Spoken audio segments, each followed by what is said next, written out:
ACW fans, we are on the air. Welcome to the Estonian Hall. Welcome to Collision Course. My name is the historian Angus Ardacey, and I am joined by the voice of ACW, Caden Cornell. I was almost going to call you out there, Angus, but we have a massive, massive card here tonight for ACW Collision Course live from the Estonian Hall with all three championships on the line here tonight, Angus. Let's give them the rundown. That's right. In our main event, it is a no-holds-barred match. It is a rematch from Riot City Wrestling's Key to the City, but this time the ACW Heavyweight Championship is on the line as Downunder defends against the Riot City Wrestling Grand Champion, Chris Basso.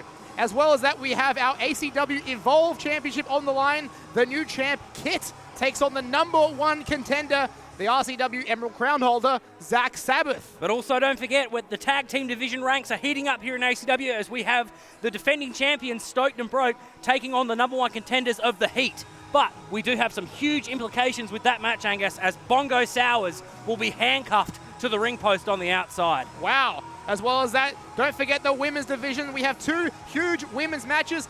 Mickey Fortune going up against Little Mars in one-on-one action, and a huge four-way match featuring Axe Massacre, Violet Blitz, Izzy Shaw, and Amber. So much more. Let's get started. Let's get ready. Here it comes, Collision Course.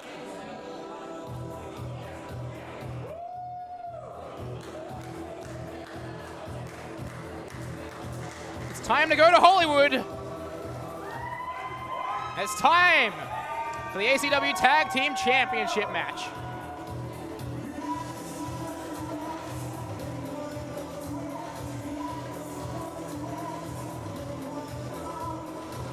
Bongo Sowers just doing his thing here in front of the camera. Bongo Sowers, Ichiban #1, Vincent Di Maria, and the Midnight Delight Snacks are going to kick us off here. We're, of course, coming to you live from Adelaide's Corrigan Hall, the Estonian Hall, one of my favorite venues in the entire world, Caden Cornell. This is a historic venue and historic night, and what better way to kick off than with the Heat, with Stoked and Broke, and with Bongo Sowers handcuffed to the ring post. Some massive, massive implications here tonight, Angus. And you've got to remember, this match actually coming off a lot of controversy from our last show. Bongo Sowers was actually the member of the Heat that got pinned despite not being in the match. Yeah, not the legal man, not in the match at all.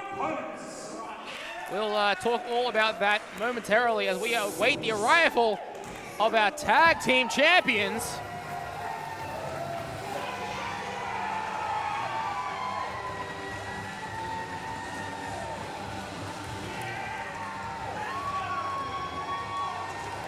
Stoked and Broke tonight looking to make their second successful defense of the ACW Tag Team Championships. Much controversy, as you mentioned, Caden Cornell, in their first title defense back at Behind Enemy Lines only a month ago, when, as you correctly pointed out, Bongo Sowers was pinned. But did Stoked and Broke know that? Were they aware they were pinning the illegal member of the Heat at the time, Caden Cornell? I have absolutely no idea. You'd have to ask Stoked and Broke, but I, for one, Angus, am so excited about the prospect of this new up-and-coming tag division here at ACW. The sky is really the limit here with such fantastic teams. Well, I've been loving what Stoked and Broke are doing since becoming tag team champions only several months ago, looking for their second successful defense here tonight. The Estonian Hall is such a historic venue, and let's throw it down to Sean Thomas for the official in-ring introductions. The following contest is for the ACW Tag Team Championships. To my left, the challengers, accompanied by Bongo Sowers. The team of Vincent Di Maria, Ichiban #1. And the Midnight Delight Snacks. At a combined weight of 396 pounds, they are the Heat. Quite a mixed reception here for the members of the Heat here tonight, Angus. Fans not sure what to make of the Heat. From a back alley in the CBD, weighing in at a combined weight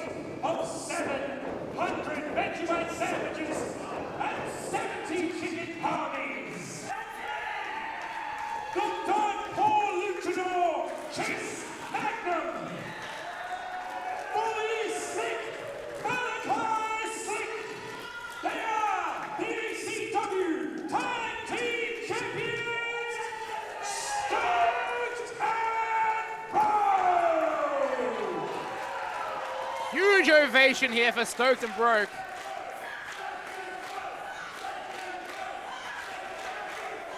The fans here have grown alongside Stoked and Broke. They've seen these guys go from challengers to champions. This will be under Tornado tag rules, which means only 2 members of each may be in the ring, which also means Bongo Sowers has been elected to be handcuffed to the turnbuckle for the duration of the match. Tornado tag team rules in this one, Caden Cornell. That means no tags in or out. Was that on the run sheet? I didn't have that written down, but Bongo Sowers has been the one determined to be handcuffed to the ring post for the duration of this match. Because as we saw, he got involved last month, was pinned, and that has led us to the controversy that has led us to this rematch here right now. And you got to think Bongo Sowers, clearly he can't be happy about this. Senior referee Michael Kent on the outside, making sure that Bongo Sowers is handcuffed to the ring post. Those are heavy-duty handcuffs. Bongo Sowers is not going anywhere. And we will have a straight-up 2-on-2 match here. And here we go. Match 1 officially underway here at ACW Collision Course. This will be a collision of 2 of the highest-ranked tag teams in South Australian wrestling right now. Hold on, quick roll up here. Could be over here. Cover, just the 2 count. Looks like Vincent DiMaria has lost his sunglasses there, but a massive double drop kick from Stoked and Broke. And we saw last time these 2 teams went up against each other, it was high-paced, fast-paced, high-octane. Look at this, planches to the outside. Look at that. Double planches there from the tag team champions, Stoked and Broke. We remember, of course, Stoked and Broke won those tag team championships back in February, have held them for 126 days. Wow. Big springboard European uppercut from Chase Magnum there. And watch this followed up. Glorious lion salt there from Malachi Slick. The cover, center of the ring, 2 count only. And I really think in these last, what did you say, 120 days, Angus, since Stoked and Broke won the tag team titles, we've really seen these 2 grow together and work as a cohesive unit. Oh yeah, you right will, before our very eyes. You will not see a more cohesive unit than Stoked and Broke. Watch this tag team poetry in motion there. Moonsault and just the 2 count yet again. Thankfully, Snacks in to break it up. Snacks, who is still wearing his sunglasses, might I add. And now, again, Tornado tag team rules here. There don't have to be tags in or out of the match, Caden Cornell. Very interesting rule. Well, how does that change the dynamic of a strict tag team match here? Well, look, personally, I've never wrestled a Tornado tag match myself, but you got to imagine it takes a lot more durability, a lot more cardio. But again, like what we're seeing there, and I think our cameraman with some collateral damage there. Jeez. Someone's got to check on that cameraman. But Vincent DiMaria able to get himself involved there without actually having to make the tag. It's all legal. But Vincent DiMaria coming off the top with an elbow drop. Well, that might have been the middle, actually. Yeah, 2 count only, though. Just checking. I think our camera guy is okay. I think he's okay. I think it's all right. Again, when you come to a professional wrestling show, whether you're staff member in or out of the ring, you've got to be prepared for anything, Caden Cornell. There's a reason why we say don't try this at home, people. Now watch this. Off the ropes comes Ichiban #1 with the basement drop kick. Followed up with a beautiful elbow drop. Could this be enough? Again, you see there, both members of the Heat in the ring at the same time. If he wanted to, Vincent DiMaria could have stopped Chase Magnum from breaking that up. And it's all legal, all under Tornado tag team rules here tonight, Angus. Someone who won't be effective, though, is Bongo Sowers, who is still handcuffed to the outside. And you've got to think, how does that play into the psyche of Vincent DiMaria and Snacks here? Obviously, the Heat have been building up their reputation here at ACW for quite some time, working together as this 3-man unit, I guess you want to call it, this commodity, but... Whoa! Well, really a 4-man unit, because Matthew Hayter is scheduled to compete here tonight, so we know he is in the building. Absolutely. Got a big match with EC Brownie from New South Wales coming up later in the card in our second half. So, you know, even though Bongo Sowers is handcuffed, could Matthew Hayter make an appearance in this match as well? You never know. It is Tornado tag team rules. There are no disqualifications. Anything goes. like a spider monkey, but gets caught with the boot to the midsection. Massive, massive kick there from Snacks. Malachi Slick has fought the majority of this match on his own so far, isolated in the ring. Look, no tags, but you know the same kind of logic applies. You want to isolate one member of your opposition, wear them down, and then go for the easy pin, Caden Cornell. Absolutely, that's tag team wrestling 101, Angus. You isolate your opponent, work together. You know, in this case, it doesn't count, but quick, frequent tags always helps. But just isolating your opponent, working together as a cohesive unit. Okay, all right. Now Bongo Sour's getting involved, but did you see they had to bring Chase Magnum to Bongo Sour's to affect any kind of interference there? Very inventive by the Heat. And watch as Snacks stalks his prey now. Went for that line there. Malachi gets out of the way, but comes in with a huge forearm and another one. Watch Malachi. Flurry of offense here, overwhelming both members of the Heat. He's like a man possessed, but Vincent Di Maria with a huge back elbow there. The size of Vincent Di Maria's biceps. He has been putting on some mass recently, spending some time in the gym. Also a recent successful tour in the land of the rising sun. That is true. Vincent Di Maria trained over in Farley's dojo under the New Japan Tamashi symbol. Now teaming here with Snacks. Beautiful tag team combination move there from the Heat. Could be enough. Hooks the outside Could have leg. new champs. Just the two. Again, no slouch himself to international travel. Snacks spent about 12 months over in the United Kingdom getting some reps under his belt. Appeared for Progress Wrestling. So these two internationally traveled. Now, what are they thinking here? No. Could this be the move? What is this? Went for that double burning hammer out of the way. Watch Chase And here comes Magnum. Chase! My God, look at the athleticism on this young man. And this is what makes Stoked and Broke so good. Just a symbiote, a hive mind. They know where each other is at any time. It's what comes with tagging together for months and months and months. And that is why they are our tag team champions, Caden Cornell. Snacks sent to the outside here. Now watch Malachi Slick, watch Chase Magnum. You never know what these two men might have in store. Looking to extend that tag team reign. Here we go! Elevated frog splash there. Cover now. Kick out at 2. How close was that, Angus? How close was that? Millimeters away from retaining their tag team championships. Millimeters away from being done with the Heat. And oh no. Do you see? Oh no. My prediction has come true. Matthew Hayter makes his way into the ring here. What is going on here? And now puts his hand on the official. What is this? Oh my God. Michael Kent overwhelming Matthew Hayter. You gotta think, what is the purpose of Matthew Hayter's appearance here? Why is he feeling up Michael Kent like that? Why is he sticking his hands in his pocket? Hang on, look. Did he just toss Snacks the keys? Well, something just fell out of Michael Kent's pocket. And now Snacks, what is he doing over there with Bongo Sours? I think they've got a hold of the keys there, Angus. The keys to the handcuffs? Yes. Huh? Matthew Hayter. It's going in my mouth now. Oh. Sorry, we were just joined by Matthew Hayter here at commentary. What an idiot. Nothing insightful to say, but I believe he has procured perhaps something for Snacks to help Bongo Sours out. But I see Bongo Sours is still he still at the ring post there? I can't quite see from my vantage point here. Oh, but look, Bongo Sours on the apron. Bongo Sours has been freed. And now here he comes, double hip toss. The sunglasses have been removed, Caden Cornell.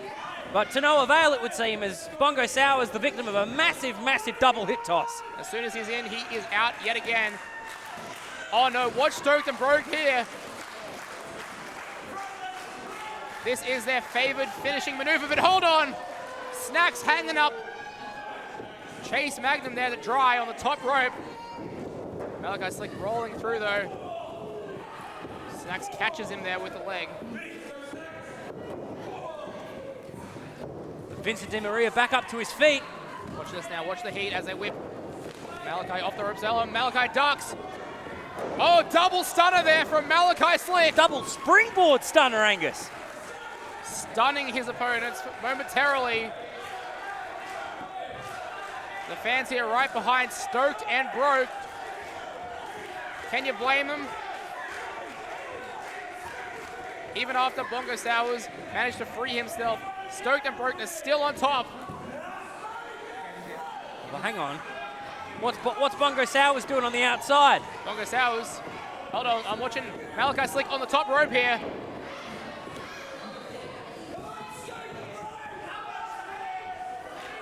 And now I think Malachi Slick has realized it. Chase Magnum has realized that he is handcuffed to the bottom turnbuckle. Did Bongo Sowers do that? You know, I'm all for doing whatever it takes to win, but I kind of feel like this might take it a little bit too far, Angus. Does Michael Kent have another key? Is Bongo Sowers, did he just handcuff Chase Magnum? And oh my God, the belt shot from Bongo Sowers with the ACW Tag Team Championship belt. Not this way. Malachi's out cold. Wow. And we have new Tag Team Champions.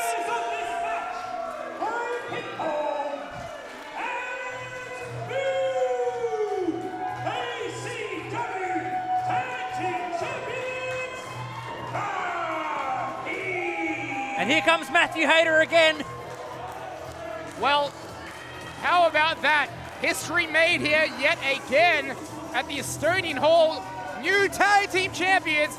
It is the Heat. But hold on a second. Which members of the Heat is it, Caden Cornell? Well, I mean, the Heat did come out and say that they were going to declare all four of themselves as tag team champions. What are we looking at here? Matthew Hayter with the belt. Bongo Sowers with the assist.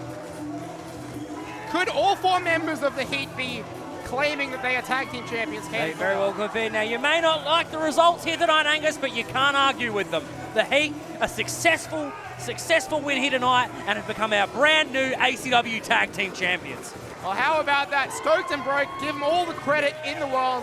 One hell of a tag team championship reign. I would love to see them get a rematch. Who knows what's going to happen now if all four members of the Heat are going to be tag team champions at the same time? What could this mean for the division going forward? I would dare say, Angus, that the tag team division is about to get a massive, massive shake-up. We're going to need some clarification from Nick Savage, so watch this space. Huge developments now as Matthew Hayter celebrating with his boys, celebrating with the Heat. And we're just getting started here at Collision Course, Caden Cornell. What an opener. What an opening match here tonight, Angus. We have so much yet to come. All three championships on the line here tonight. A huge main event, a huge rematch from Riot City Wrestling's Key to the City event. This time under no holds barred rules as Downunder goes one-on-one with Chris Basso. This time for the ACW Heavyweight Championship. So much and more. Let's go back to Sean Thomas.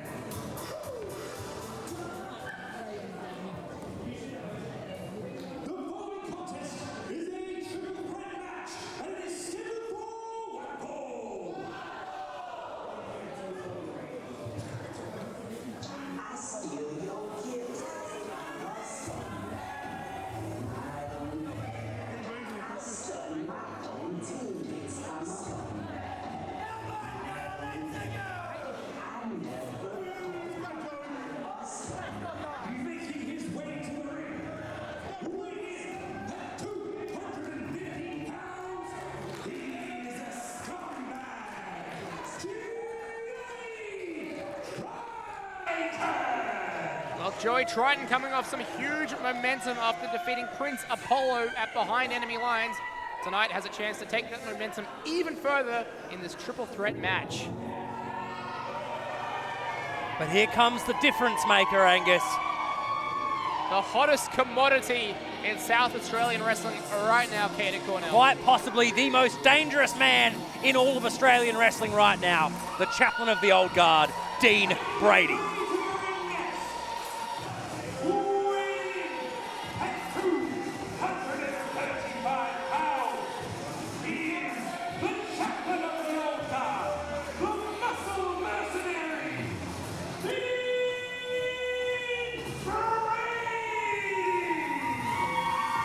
cast your mind back to the last time we were here, Caden.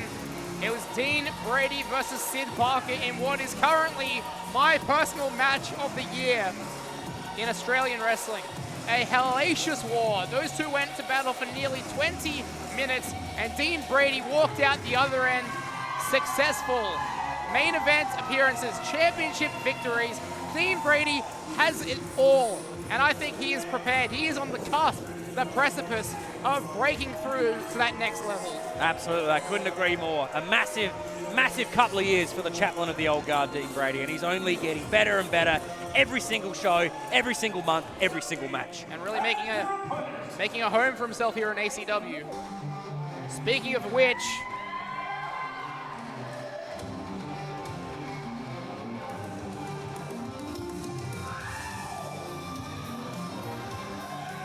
making his way to the ring, weighing in at 165 pounds, Kai wow, that reaction speaks for itself. Kaitoa, everyone knows that this is one special individual. I have said it time and time again. If you come to these events, if you've seen Kaitoa wrestle in the Estonian Hall, in the Goodwood Community Center, save your tickets, because one day they'll be worth something when this man is headlining major international events. I'm telling you, he is up. He is a future superstar worldwide here, Caden Cornell. Absolutely. I've seen this young man grow over these last couple of years, and I couldn't agree any more from what you're saying, Angus. A future megastar of this industry is Kaitoa. As I say, Kaitoa can do things I've never, ever seen anyone do, both in Australia and worldwide. And this is going to be one hell of a triple threat match. Such a clash of styles, a clash of experience. Here we go.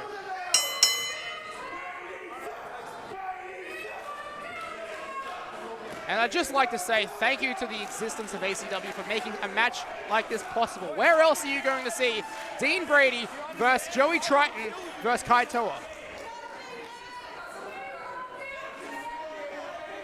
Joey Triton, of course, the most experienced member of this match.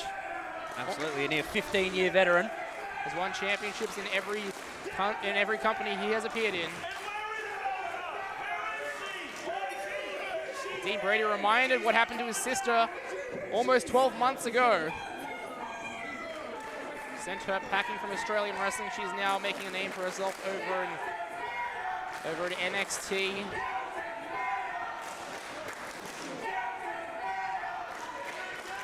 And if anything, the success of Delta should light a fire under each and every member of the ACW roster to show that it is possible to break through. Absolutely. It is possible to enter the global scene. And it's never been more likely than it is right now. Joey Triton, I think, trying to form an alliance here with Dean Brady. Dean Brady thinking about it. But I find that interesting because in recent months we've seen Joey Triton almost sort of turn over a new leaf. Like, obviously we know he's the scumbag, but seems to be embracing the support of the ACW faithful here. I mean, if it was me, I would want to form an alliance with Kaitoa to eliminate Dean Brady. I'd say he's the biggest threat of this match, but as we said, Joey Triton, a 15-year veteran. I'm sure he has a trick or two up his sleeve. I'm sure he knows what he's doing. Absolutely. And I think Dean Brady going to take Joey Triton up on his offer here. Oh no, it was a ruse. And that's why they call him the scumbag. You can never trust the scumbag. Fighting Joey Triton. And Kaitoa teeing off right now on the muscle mercenary, Dean Brady.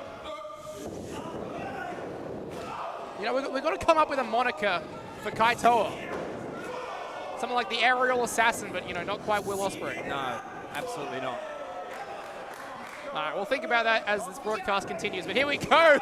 Big back body drop from Joey Triton onto Dean Brady. A first-time encounter for all three of these men. A real dream match happening before our very eyes here, Angus. And now show of respect here. Kaitoa, the least amount of experience in this match, but arguably the most interstate experience as of late. Absolutely. Appearing for so many promotions. Kaitoa near enough wrestling every single weekend, keeping himself busy, getting lots of reps.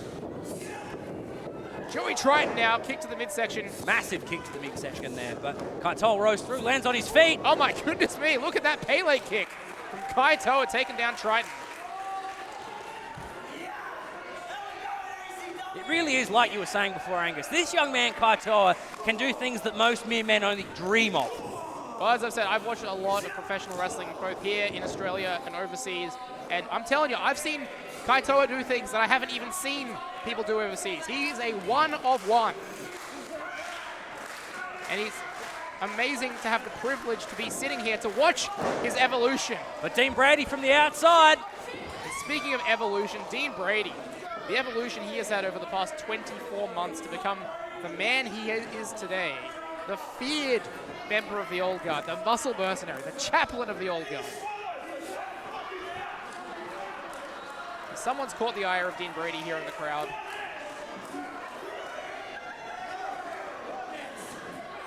Dean Brady clearly not happy with a fan's comment in the audience. And did you ever think you'd ever see this? Joey Triton, Dean Brady, here we go, one-on-one. Joey Triton unloading, but gets caught by Dean Brady, sent into the turnbuckle. Joey Triton blocks. Dean Brady goes head first. Dean Brady with the boots up. Hold on, watch out now, watch out. Huge lariat. And Joey Triton, he wears a shirt that says Fear the Spear. I'd say Dean Brady has a spear that's equally as is impressive. Absolutely. But Kaitoa getting sent to the outside again.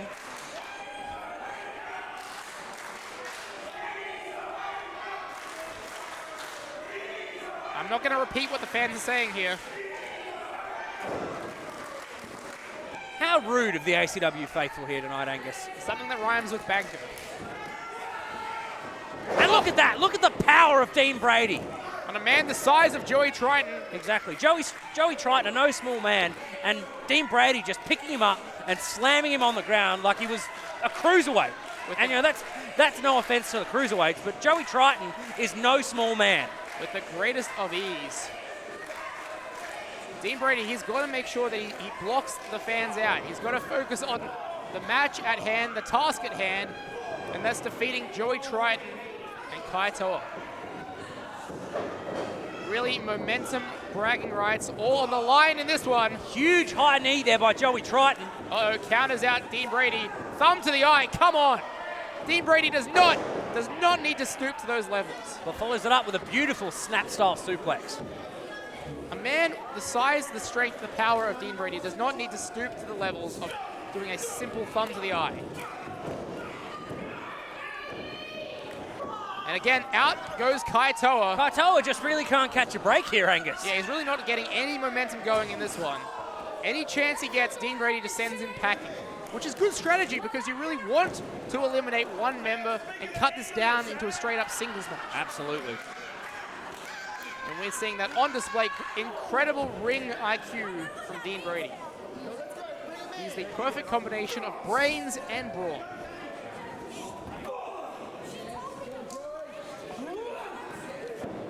That sends Joey Triton back in the ring. Like I said, cutting this down into a singles match, more or less.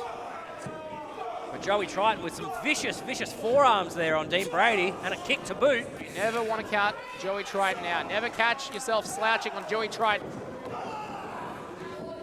I think Dean Brady caught Joey Triton on the foot or the leg there. Oh, big Manhattan drop there from Joey Triton. And watch this. He's rolled through short arm lariats. This is textbook Joey Triton here. Beautiful, disorientating your opponent. Dean Brady thought he had that one scouted. Watch this. No, Dean Brady did have it scouted. Oh, shoulder first goes Joey Triton into the hard ring post. That could be a difference maker here. But look here, Angus. Kaitoa on the outside. Garmangiri from Kaitoa. Big kick to the head. Watch this from the young man now. Trying to play the strikes game, but that's not going to work against someone like Dean Brady. You've got to think smarter like that. Look at that. Huge spinning roundhouse there. And watch Kaitoa now So unpredictable. Now back to Kaitoa and Joey Triton. Going for a half and half. Joey Triton off the ropes. Oh my God, the Hurricane Rana! Look at the leap on Kaitoa. Did you see the snap on that one, Caden? Absolutely insane. This young man is so athletic. Now these two men exchanging strikes, center of the ring. Watch Joey Triton, watch Kaitoa. Who's gonna get the better of this one? Shots to the kidney area. Oh my God, the Matrix style. There, another roundhouse. Kaitoa, my God. Dean Brady starting to get his footing there in the corner.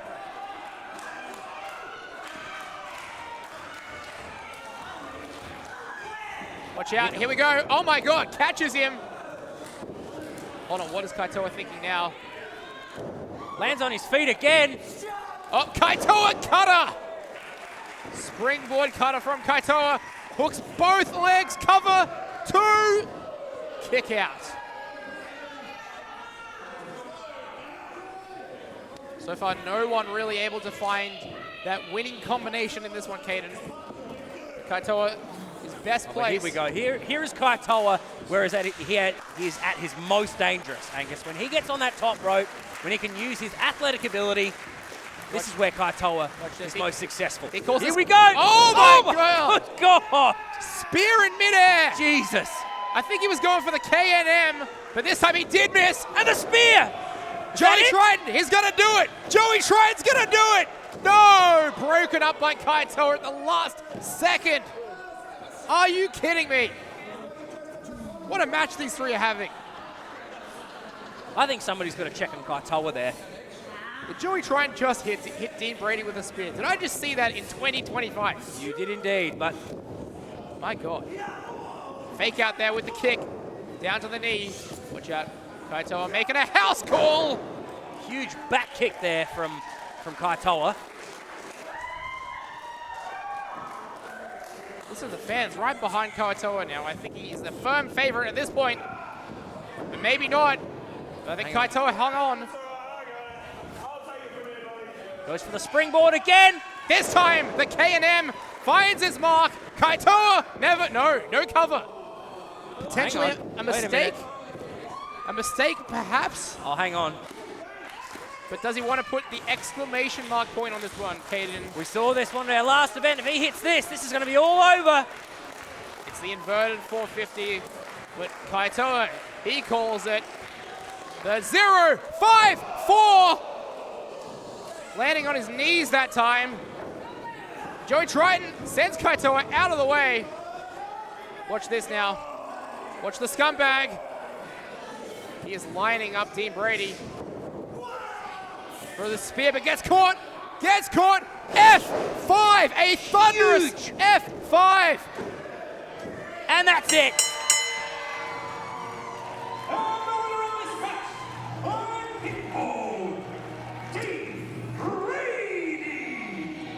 Dean Brady, once again victorious here in ACW.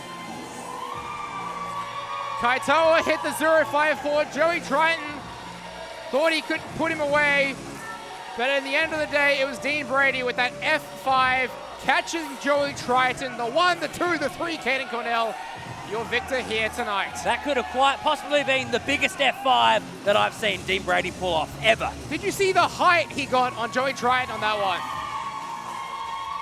Joey Triton still hasn't left the ring. Unbelievable matchup. And it's only our second one of the night here, Angus. Can you believe it? Oh, we are going from strength to strength. Dean Brady really making a case for himself here in ACW. It'll be interesting to see what happens with our main event, because there is every chance that Dean Brady's boss, the leader of the old guard, Chris Basso, walks out of tonight as ACW Heavyweight Champion. And if that happens, I could be wrong, you're supposed to be the historian here, but if that were to happen tonight, I believe that would be the first time in history that a single man has held both the ACW Heavyweight Championship and the RCW Grand Championship. It would be absolutely correct, Caden Cornell. I should start calling you the historian, perhaps. the assistant to the historian. But with that, we're going to go back to the ring. We're going to go back to Sean Thomas. Absolutely.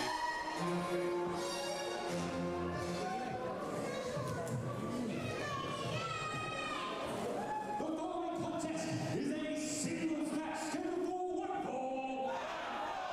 And it is to be officiated by Ref Rach, all the way from Newcastle, Australia.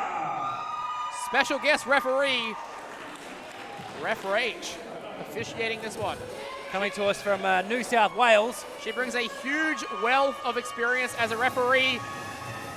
But here comes... Making her way to the ring first, weighing in at 143 pounds, she is the coin collector from Brisbane, Australia, Lil Mars! Well, Little Mars, our first interstate debutante here tonight here at ACW Collision Course, Angus. Coming to us all the way from Brisbane, I believe it was. my hometown, Brisbane, Australia. Anyone from there is a friend of mine, especially when you're going up against someone like Mickey Fortune. We'll give you the full rundown on Little Mars, but let the Huntress make her entrance first.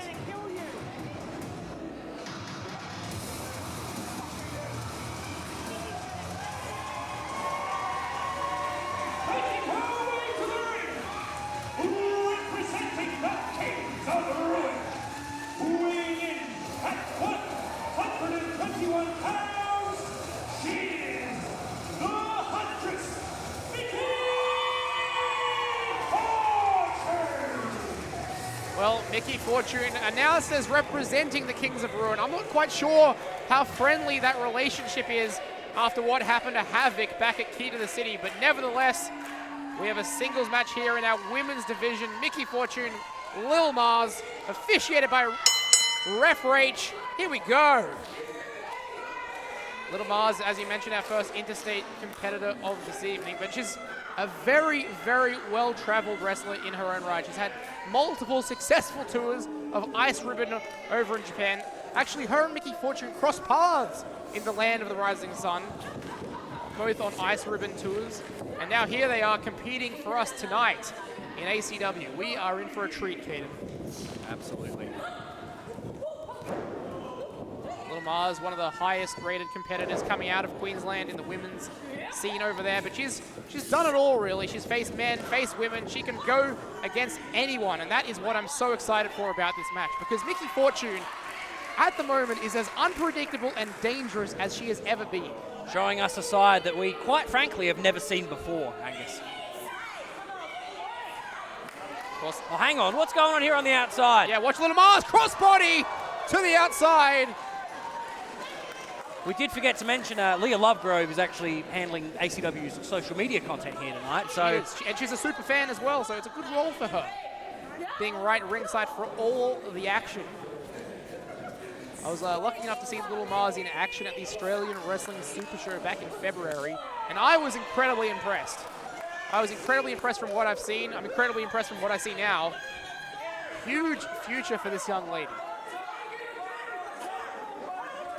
And of course, being from Brisbane myself, I've got to root for her. you suck up. You know, when it comes to states, when it comes to state of origin, I bleed maroon. So, oh, hard chop from Little Mars. Massive chop there from Little Mars. You know, I'll be honest, Angus, this is my first exposure to Little Mars, so I'm quite excited to see what she's going to be able to pull off here. Oh, you were in for a treat. Especially if someone of Mickey Fortune's caliber. Just like everyone here. Watch Mickey Fortune. Oh, hard landing for Little Mars. Straight onto the lower back and almost hips there. Watch the Huntress up on the top rope. Oh, Mayari to the back. Little Mars didn't know what hit her. And man, this one could be over before it really begins. Watch the Huntress. Watch Mickey Fortune. Oh, Meteora right between the shoulder blades, Caden. All right, that's it. Could be all over here. Oh, kick out at 2. Are you kidding? Ref Rach officiating this one, confirming the 2 count. Of course, Ref Rach, a wealth of experience herself. Look at the viciousness of Mickey Fortune there, just stomping right on the back of Little Mars's neck. Yeah, this is a mean streak like we've never, ever seen before. And as I mentioned in the intro, oh, geez, corkscrew neck breaker. Hold on, cover now. Hooks both legs. Little Mars could be out, kick out at 2. We saw what Mickey Fortune did to Havoc, someone who she at one time called her friend back at Riot City Wrestling's Key to the City. What would she do to someone she's neutral on or even dislikes? I think what's happening in the ring right now, Angus, illustrates this point perfectly. And just the brutal attack on Leah Lovegrove from our last event as well. Mickey Fortune hasn't been holding back at all recently. Little Mars got to be very careful. Oh, high knee there. Little Mars down on the mat again. And there's nothing technical about that. That is just insult right there. A slap across the cheek. Disrespect, Caden Cornell. Disrespect.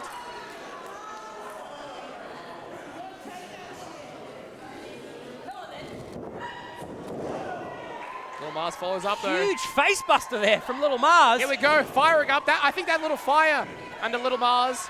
Look at her firing back here with forearms, with fists.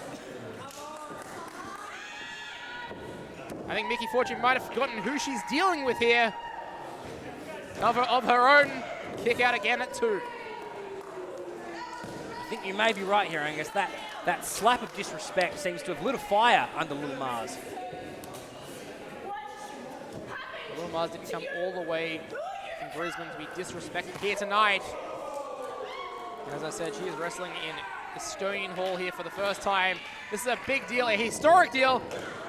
2, hold on, inside cradle, just the 2. She's not gonna let Mickey Fortune treat her like that. But then again, Mickey Fortune running STO. That's a Mickey Fortune special, Angus. Mickey Fortune doesn't need to show disrespect. She can just show aggression, she can show violence, she can show precision offense. I think at this stage in her career, Angus, Mickey Fortune can do as she damn well pleases. Hold on, watch out, Little Mars. Oh, jeez, just tossing Mickey Fortune. I think Mickey landed quite high on her neck there. I think she was going for a cannonball senton. Now watch out. Little Mars heading up top to the high rent district. Mars on the top rope, what's she gonna do from up here? Oh, went for that senton atomico. Huge senton, swanton, whatever you want to call it. Hold on, watch Mickey now. Little Mars is prone, Little Mars is right where the Huntress wants her for Mayari. Wow, that's it. Ball game. Perfect Mayari, the cover, the 2, and that's the 3. And thanks for coming, Little Mars.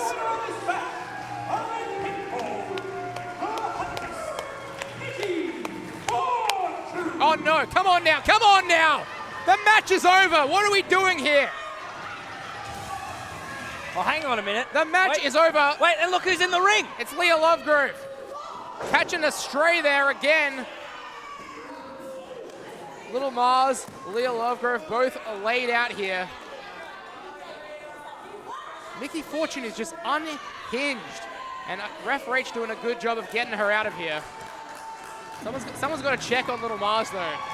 But what a statement tonight made by Mickey Fortune, Angus. Well, a clear, decisive victory. That is why Mickey Fortune is one of the best women wrestlers in Australia right now. Well, Mickey Fortune is 2-0 in singles matches in this new era of ACW, making an excellent case for herself to be at the highest point of the division. We'll find out where we go from there. Excellent work from Leah Lovegrove coming in to the aid of Little Mars. And hey, I hope we see Little Mars again very soon. I was incredibly impressed by her in this one. Absolutely. Some great fire here showed by Little Mars. We hope to see you back soon, but at this time we're going to take it back to the ring, back to our friend Sean Thomas.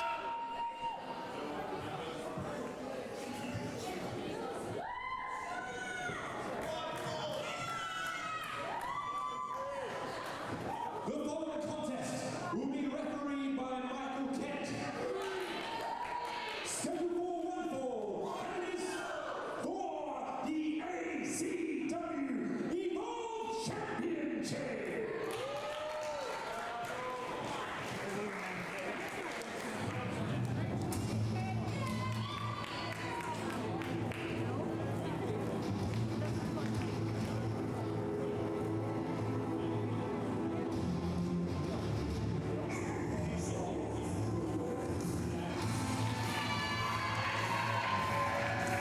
Well, Zach Sabbath makes his way out as the #1 contender, but also as the RCW Emerald Crown holder. And we were talking earlier about the potential for Chris Basso to be the RCW Grand Champion and the ACW Heavyweight Champion simultaneously. Zach Sabuth has a chance to do that with the Emerald Crown and the Evolve title right here, right now, Caden. Some history could be unfolding right before our very eyes here tonight, Angus. And I, for one, cannot wait. I've been so looking forward to this match ever since it was announced. Well, Zach Sabuth winning that scramble match back at behind enemy lines, becoming the #1 contender. He's a former ACW Heavyweight Champion, but he has never won the Evolve title. Can he do it here tonight? And his opponent,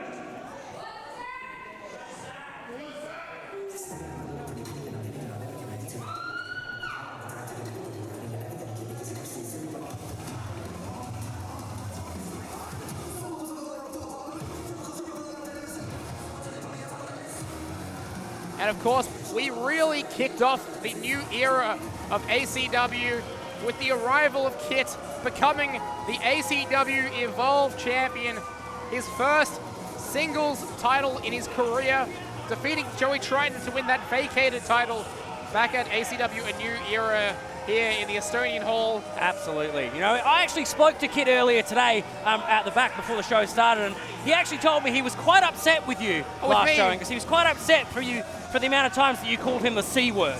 The C word? Condor. Oh, Condor. Condor. His name's Kit. His name is Kit. His name is Kit. You know, you can get in a lot of trouble in 2025 for dead naming people, Angus. He is Kit. You need to watch yourself. I will watch myself. I do not want to catch the ire of Kit, our ACW Evolve champion. Tonight, making his first defense of that title, and what an opponent in Zach Sabuth. This really is a match I have been waiting for all month since Zach Sabuth became the #1 contender. And let's throw it down to Sean Thomas. the following contest is for the ACW Evolve Championship. Introducing first the challenger, to my right, representing the Kings of Ruin. He is the holder of the RCW Emerald Crown, weighing in at 209 pounds, the Dark King, Zach Sabuth.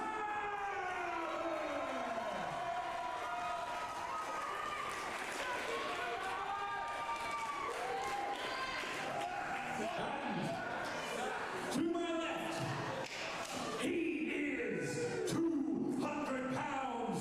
He is from Adelaide, South Australia. He is the ACW Evolve Champion. He is King.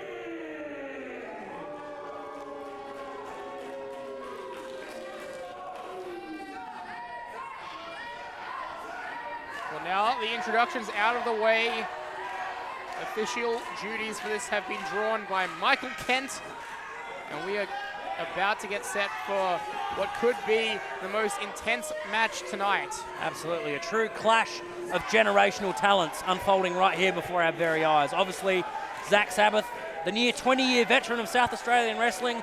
You know, Kit's been around a couple of years himself and has achieved tremendous success within the tag team division, but really this is his first taste of singles gold, and I really don't think that Kit is going to let this go lightly. Kit not ready to lose the championship. He really just won his first defense here tonight. Zach Sabuth, of course, has never held the Evolve title. One way or the other, history will be made yet again at the Estonian Hall.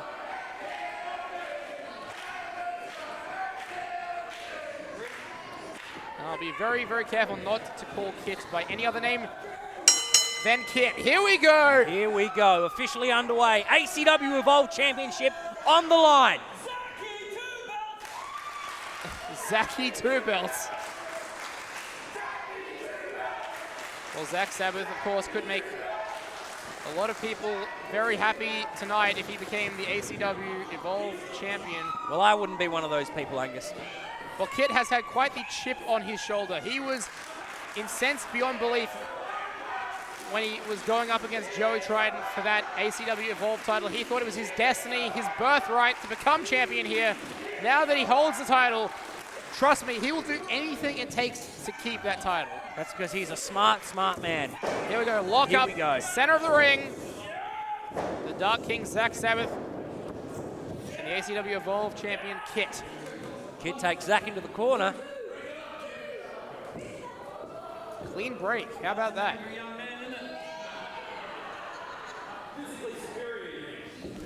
On some level, there has to be a slight sign of respect here from Kit. He has worked alongside Zach Sabbath for many years, trained underneath him. When Kit entered this business, Zach Sabbath was already considered to be a legend. Another big lockup, but this time Zach takes Kit into the corner. But Kit has really forged his own path. He has gone his own way. He's become his own man. No longer underneath that hood, the mask.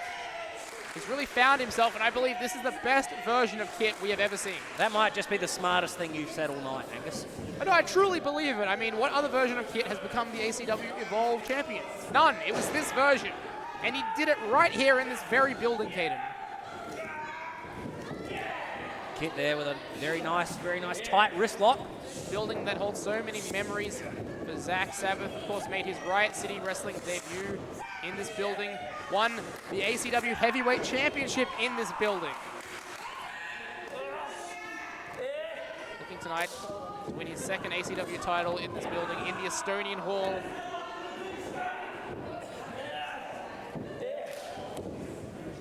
Zach Sabbath there with a very nice old school headlock, but backflips out of it. You know, there's something about the Estonian Hall, isn't there, Caden? Like, Absolutely. You can win a title anywhere, but it just means so much more to win it in this building. Absolutely. This building has such rich history for all-out South Australian wrestling. Zach Sabbath there, hard shoulder block. Sending Kit Condor down. Now Zach off the ropes. Kit Condor leapfrog over. Oh, wow. And back to that side headlock. Look at the snap on that takedown from Zach Sabbath. Yeah, Kit Condor was coming at him with such speed. And Zach Sabbath able to transfer that momentum into a headlock. Very clever, slowing down his younger and more athletic opponent, some might say. Look, Kit doing the smart thing here, using the ropes to his advantage, and look at that. Just a cheap shot. What a great strategy there by Kit. Just a cheap shot. And Michael Kent trying to get involved there. And look at the huge back elbow, and a second one. Yeah, I think Michael Kent there allowing Kit to get that back elbow. Slight distraction there, unbeknownst to him. Here we go, Kit now off the ropes. Beautiful drop kick by the Dark King, and Kit powders to the outside.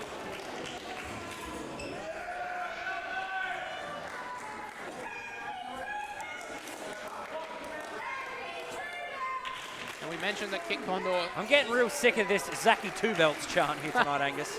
Kit Condor incredibly athletic. Watch Zach, hold on. I spoke too soon again, didn't I? You did. But I'll pretend I didn't hear it on this occasion. You get one pass, that's it. Everybody gets one. I appreciate it. Kit now in a bit of trouble as Zach Sabbath gets to his feet first.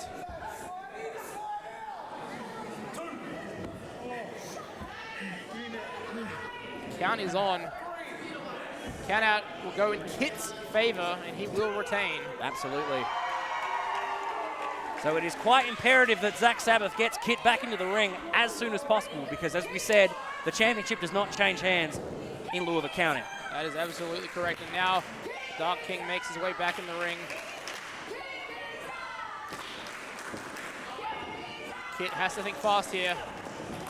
Looking for his first successful title defense. We know he can win a championship. Can he hold on to a championship? That is the question. Oh! Cobra Flosion there. Just the 2 count though. But it's like the old saying goes, Angus. It's hard to win a championship, but it's even harder to keep it. That's actually correct. Because you think once you get a hold of whatever championship that is, you have a massive target on your back that says everyone is gunning for you in that moment. And you know, it could be a fluke, a title win could be a fluke, but retaining a title over and over again proves that you are the champion that you say you are. Zach Sabbath has proven that with the ACW Heavyweight title. He's proving it currently with the RCW Emerald Crown. Could he prove it again by winning and holding on to the ACW Evolve title? And quite prestigious title, I must say so myself.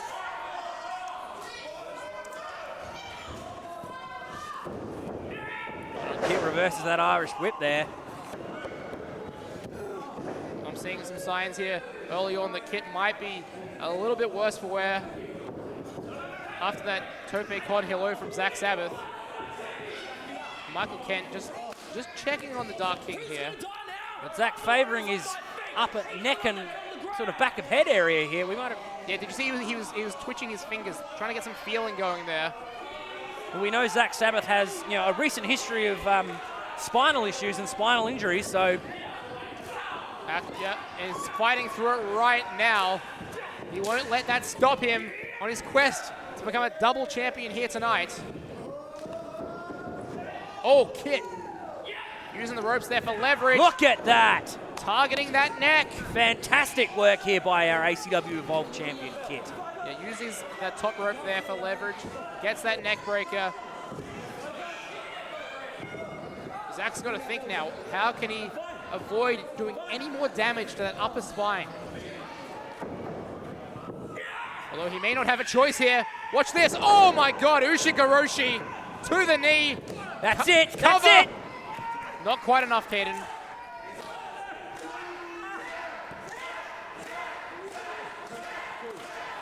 The fans' support and adrenaline will only get you so far. I mean, even if you don't like Kit, you can't deny what a display that he's putting on here right now against Zach Sabbath. He's gone toe-to-toe with a 15-year-plus veteran of the sport. Zach went for that line there. Kit, high forearm right to the back of the neck again. And listen to the pain that Zach Sabbath is in right now. Kit is doing everything right.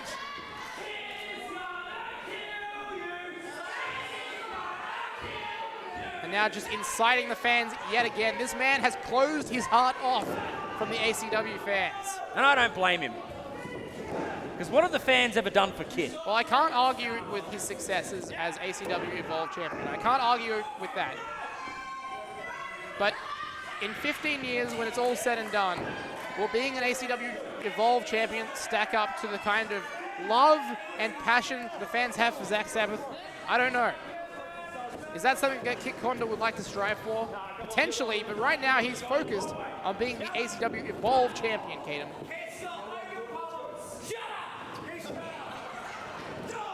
And he's got to watch himself here. He's got to stay on top of Zach Sabbath. Oh, look at that! And he's doing a fantastic job of it. Just a fantastic job. And Michael Kent keeps checking in with Zach. I would say Kit has almost used every single part of this ring to his advantage here tonight. A bit of a ring general is Kit right now.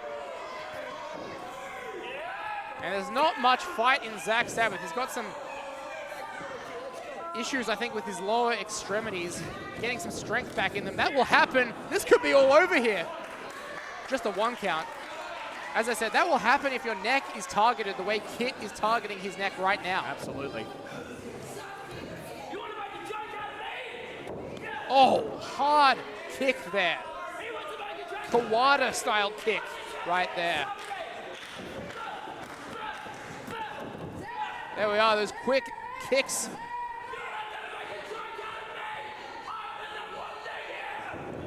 Oh, geez. Zach Sabbath, though, firing up right now. And another big chop. Kit floating down the back. Oh my God! Just the neck against the knee, the cover. Zach could be done. That was a kick out at the 2 9/10 right there.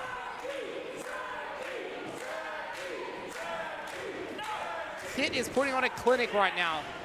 He goes straight back to that rest hold. Look at that. So if a man can't breathe, Angus, he can't fight.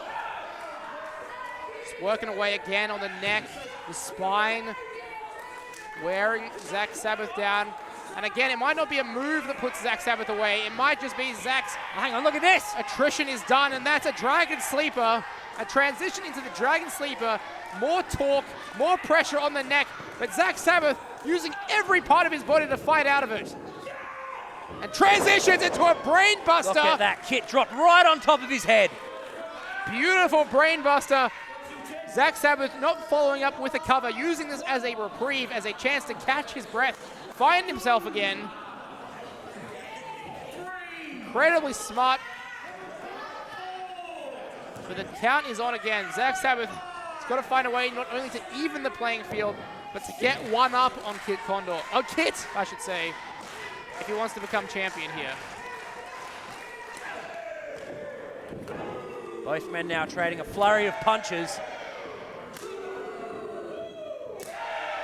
And now some chops. And now forearms. Well, Zach Sabbath is the Dark King. Tonight, are they walking the Dark King's road? Oh, yes, they are. Yes, they are. Just knocks Kit's block off. Zach Sabbath is taking the fans aboard the Ark as he looks to fire off the ropes. Thinking lariat maybe. Watch this, German suplex. Huge German suplex, but oh my God! Dragon suplex. Shining Wizard. There we go. Stick a fork in him. He is done. Do we have a new champion? Oh my God, a kick out of two. Two. And referee Michael just says 2. What a sequence. Michael Kent, I should say. That's right. Michael Kent is allowed to have a last name, unlike Kit. Absolutely. You're catching on. Well done. You're catching on. Zach Sabbath resplendent in the green and black for a reason here. He's fighting his style of match at this juncture. Can Kit hang with him? I think so far we're seeing that Kit well and truly can hang with Zach. And look at that. Look at a massive high knee there from Kit. As we get deeper and deeper into this match, the momentum swings both ways. But right now, Kit is finding everything that's working for him. But look at that. Drives his knee right across the spine of Zach Sabbath from the inside to the outside of the ring. Using his body as collateral damage right now. Doing whatever it takes. And my sentiments exactly.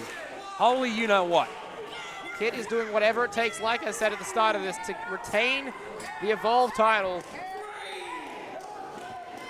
However this one goes, the winner deserves to be the Evolve champion. Kit now back in the ring. And Kit thinking maybe to win this one by a count out. We're up to 6 now. Hey, look, Kit's doing the smart thing. I wouldn't blame him. I'd do the same thing if I was in his position. Thankfully, I'm not. Thankfully, I'm up here with you, Caden. Zach, he's still hurt. Favoring that back, favoring that neck. Kit again going to the outside, to the danger area. Precarious position for both of these combatants. Zach Sabbath with the boot up. Watch this. Watch this.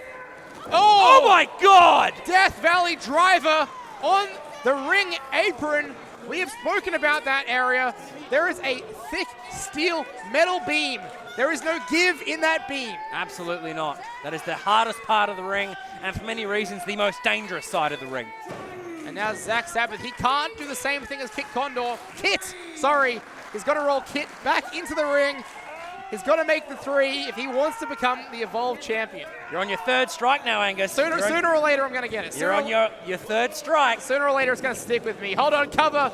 Cover now. Oh, a kick out. Just in the nick of time. And you've got to think, how much more can both of these men take? They're throwing absolutely everything they can at each other, laying it all on the line here for arguably one of the most coveted prizes in all of South Australian wrestling right now, the ACW Evolve Championship. And this match right here is evolving, is elevating the status of that championship right in front of our very own eyes. And Zach Sabbath, when you're all out of options, you look for the burning hammer, but Kit lands on his feet. Oh, just taking Zach's head off. Thought he was going for a cover there, but hang on, wait a minute. Watch this, watch this. Oh, a version of Made in Japan from Kit, but just the 2 again.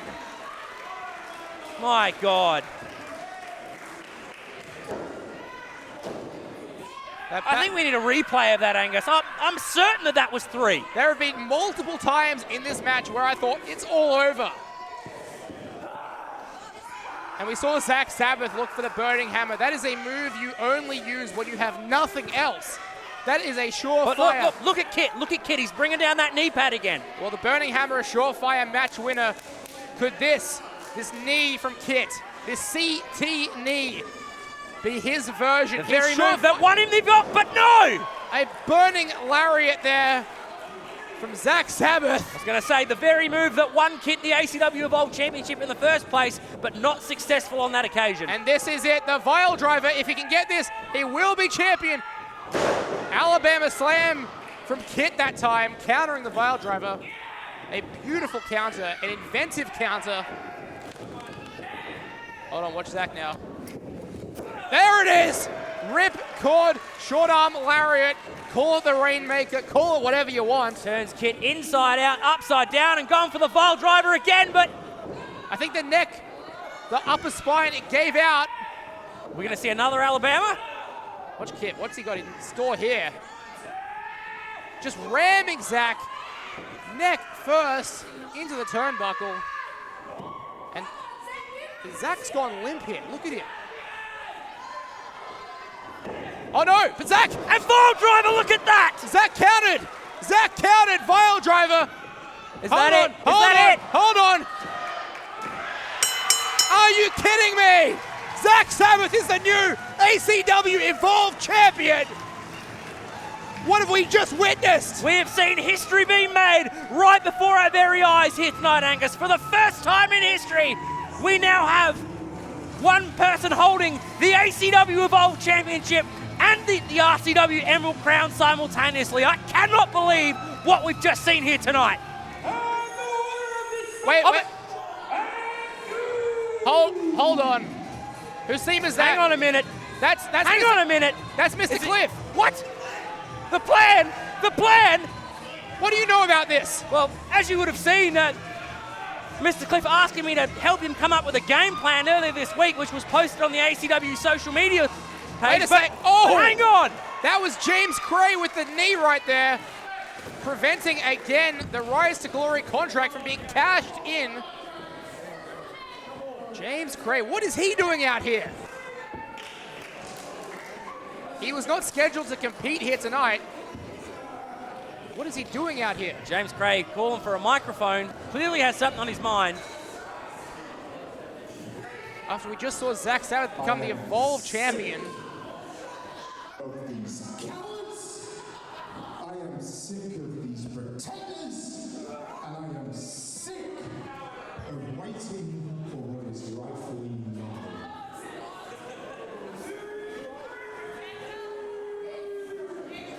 I didn't ask for your opinion. Zach Sabbath, congratulations, you now hold my Evolve Championship.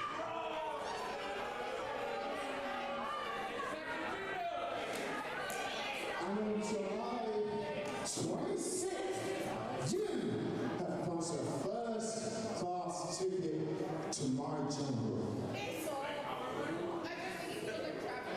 And on that day, it's coming home.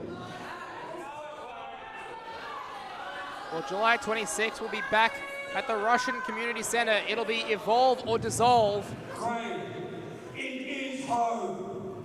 Ha ha ha ha! Nicely said. We'll have to wait for the official confirmation of that one. But James Gray making the call for July 26th, Evolve or Dissolve.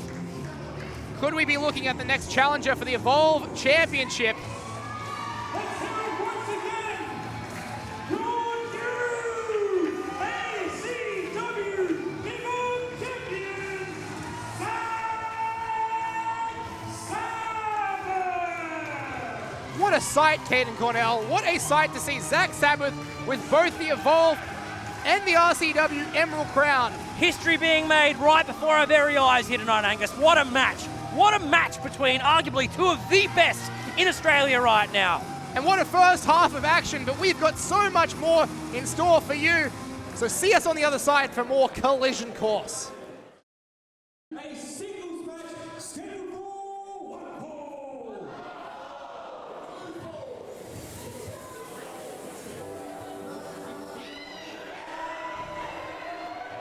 Here we go again. It's time for the second half of Collision Course. Thank you for sticking with us here. It's the theme of our new ACW Tag Team Champions. Here they come, the Heat.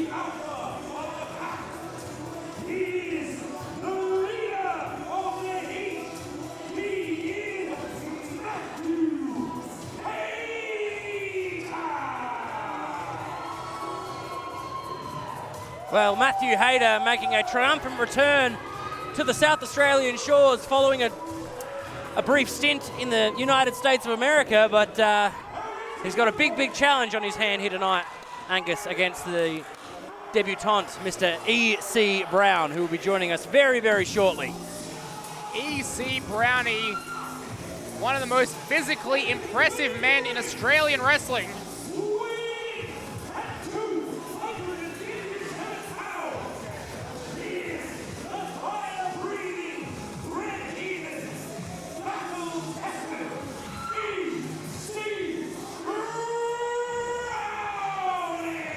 Oh, it's Brownie. My apologies. E.C. Brownie. E.C. Brownie, another man I'm pretty well acquainted with back in my days of watching pro wrestling on the Queensland independent circuit. He was a regular in my local federation, of course, a regular in Newey Pro as well.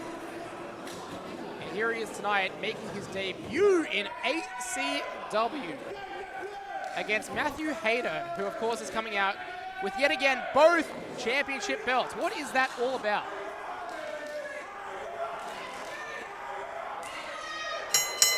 Ref Rach calls the bell. We are underway with the first match of our second half here at Collision Course. And can I just point out the white elephant in the room? What is Matthew Hayter wearing? This is a tribute to Elvis Presley. What is this? Is this the puffy shirt from Seinfeld? I have no ungodly idea. What is he wearing?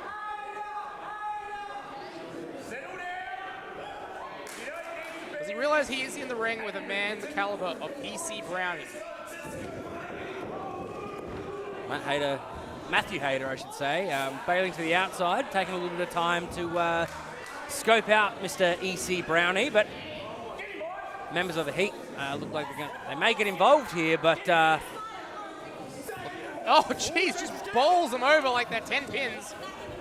Matthew Hayter scampering back into the ring. This version of Matthew Hayter is someone who I've seen his matches and I never know what he's going to do next. He is a cult of personality, that's for sure.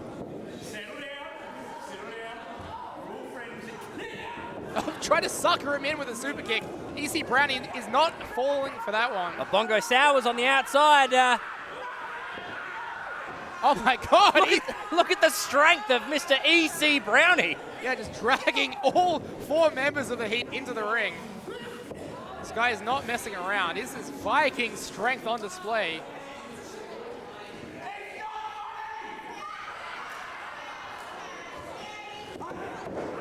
Oh my goodness, just intimidating all four members of the Heat there. Well, look at the size of this man. E.C. Brownie is, quite frankly, a no small man, but the Heat having a bit of a huddle, it would seem, like a game plan. It's interesting, the E.C. Brownie from originally tropical North Queensland. I wonder how he's dealing with the cold, temperate climates here in Adelaide, especially Adelaide Championship Wrestling tonight. It is a cold one here. Very much indeed. I think you can see how cold it is judging by Matt Hayter's nipples. All right, what is going on? All for one and one for all here with the Heat. Yeah. But surely if the Heat get involved, this is going to cause a disqualification. Well, I guess if Ref H agrees to it, if EC Brownie agrees to it, and we've got... Now, for fans of AFL, you might not know what this is. This is a scrum, something you'll see a lot in NRL. Ah, yes, of course. From my home state, from EC Brownie's home state of Queensland, huge NRL country. And one-man scrum by EC Brownie, showing just how strong he is. Going toe-to-toe with all four members of the Heat until Hayter breaks it up. Queensland, obviously, right now, and New South Wales sitting at 1 win apiece in the State of Origin. Follow that. I'm sure I'm speaking foreign nonsense to you, Caden Cornell. Oh, jeez. Cover. And almost pinned all four members of the Heat. And Ref H has made some appearances, primarily for Newey Pro as well, has officiated quite a few of EC Brownie's matches, so these two know each other, and I can assure you no bias will come into play in this one. You'd hope not, but EC Brownie taking out Snacks in the corner there, and now Vincent Di Maria cops a back elbow. EC Brownie just pivotal in growing the scene of pro wrestling up in northern Queensland. A stalwart of WAR up in Rockhampton. Has held their tag team championship and their heavyweight title as well. You really are the historian, aren't you, Angus? I do my research for these interstaters. Oh, and just like that, Matt Hayter probably should have done his research. Just sandwiched in the corner there. EC Brownie, of course, recently appearing for PWA as well. This man really making a name for himself all across the country. EC Brownie now takes out Snacks, I believe it was, and now Vincent Di Maria follows. He is battle tested. Just reminder, this is not a handicap match by any means. This is a straight up singles match. So what the Heat were even doing out here in the first place, I do not know. I think the Heat do what they want to do when they want to do it. And now Hayter isolated. Of course, we should talk about this Matthew Hayter. His first match back in Australia since his whirlwind stint of wrestling over in the United States of America. He was there for several months, grinding away on the independent circuit, just adding more and more to his repertoire. Don't let the puffy shirt fool you. He is one dangerous competitor. Absolutely, Angus. Former ACW Heavyweight Champion here, the longest reigning heavyweight champion in ACW history, over 730 days. And here we go, this is textbook Matthew Hayter, but EC Brown able to hang on. EC Brownie. Brownie, sorry. He's looking to switch the grip. Transitions that satellite DDT into a stalling vertical suplex. Here come the members of the Heat. Hey, watch this, watch this. Not technically an offensive move, so no disqualification here for the Heat. They'll catch a double spear. Now Hayter, step up, DDT. Drop dead, gorgeous cover, hooks the outside Could leg. be over already, but EC Brownie kicks out. Referee Rage, right position, saw the shoulders, saw the two, made the right call there.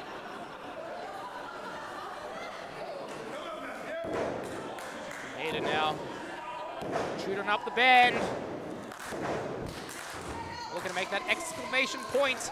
Looking for that super kick. But EC Brownie blocks it. Got Hayter by the goozle here. But Hayter stepping on the foot. Cross and chop to the throat there. Just appealing to Bongo Sowers there for a choke slam of his own.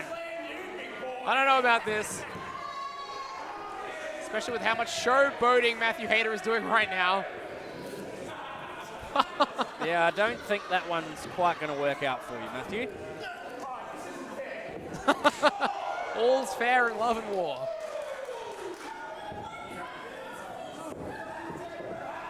And now I think EC Brownie's done playing with his food. Hold on, no. Watch out, Hayter gets caught. Huge black hole slam. With authority, cover, two, no! Just the 2 count. Close call there for Matthew Hayter. Incredibly close call. The man parading around now with both sets of tag team championships. Again, no Nick Savage here tonight, so I think during the week I'm going to have to make some calls, find out what's happening with that. Can 4 men really consider themselves to be tag team champions here? I've heard of the Freebird rule, but the Heat rule is one step too far. Matthew Hayter leapfrogs through. Watch out, ref, rage. Schoolboy roll up now, cover by Matthew Hayter. 2 count again. Huge clothesline there by EC Brown. He turns Matthew Hayter inside out, upside down. He almost clotheslined him out of his Elvis Presley outfit. Not quite as good an impression as Andy Kaufman. Look, here come the members of the Heat on the outside. Every time it looks like that man is in trouble, the Heat are there. Oh, Forearm for Snacks. EC Brownie is not messing around.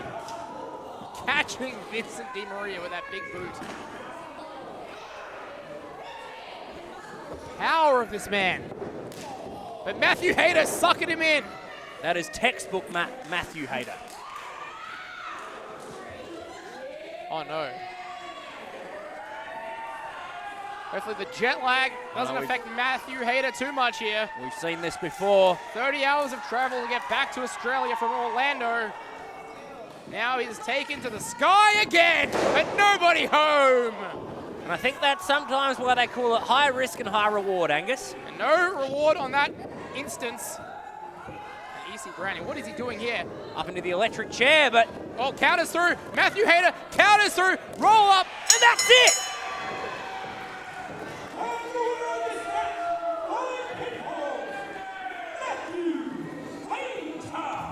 Matthew Hayter pulling one out of the hat. I don't know if we can quite call that one an upset, but definitely an out of nowhere type scenario here, Angus. Matthew Hayter pulling a rabbit out of the hat, for lack of a better term, and get... No, he's dressed a bit like a magician. But how about that, the victory roll, the 1, 2, the 3, and now just celebrating like he's won the World Series. Look at this, Matthew Hayter just... You know, that's what he does. He takes everything just a little bit too far, Caden Cornell. And he wasn't even in the match where his boys won those tag team championships, and yet he's parading around here with both belts. Just the arrogance on display. It's like you've never met Matthew Hayter before, Angus.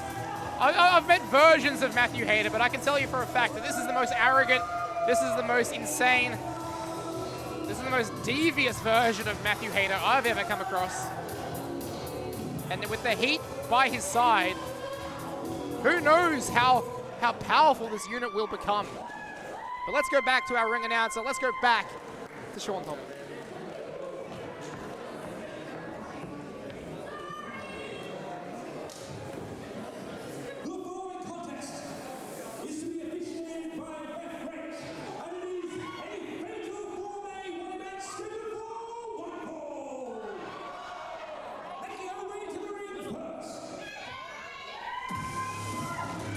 Oh yeah, it is time for fatal four-way action in the ACW Women's Division. And we're kicking it off with Izzy Shaw.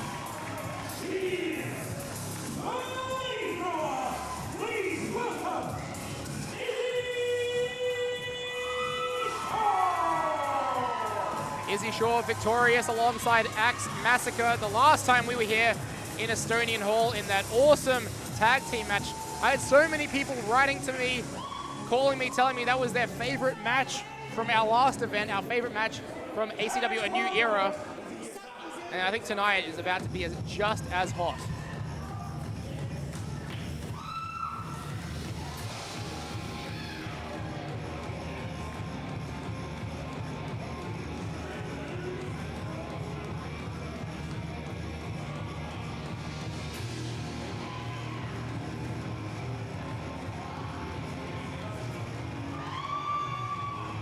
Last time she was here, she was Izzy Shaw's tag team partner. Tonight, she is one of her opponents.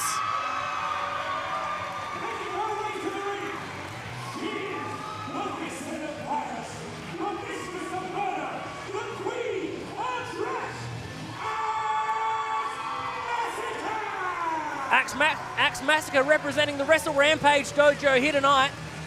With some recent successes herself, traveling abroad over to the US of A and wrestling. Well, I'll let you take that one, you being the historian. Yeah, very successful over in USA. I thought you were going to mention her recent UPW Women's Championship victory as well. Oh, yes, of course. Again in Queensland. I'm so Queensland biased here tonight. I can't help it. And that is the theme of the Old Guard, which can only mean the arrival of one of its most dangerous members. Of course, I'm talking about Violet Blitz. And look who she's with. Flanked by the chaplain here.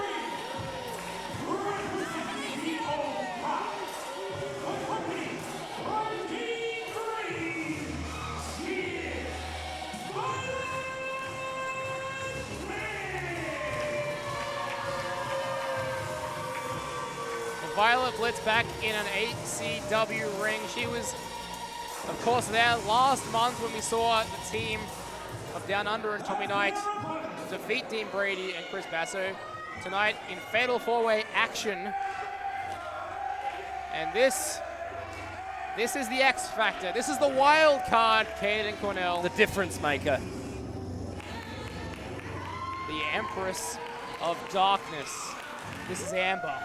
Quite possibly the oddest of the odd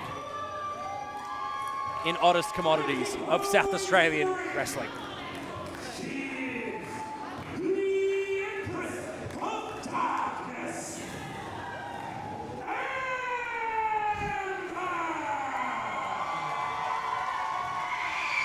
Oh my God, that just woke up every dog in the neighborhood. Amber, the Empress of Darkness, rounding out our field here. I believe this is the first time we've ever seen a fatal four-way in ACW with all women officiated by a female referee. This is what we are all about. More history being made right before our very eyes here tonight, Angus. This will... And here we go, match officially underway here. This will determine the layout, the hierarchy of the ACW Women's Division. We already saw Mickey Fortune victorious earlier here tonight. Let's see what happens here.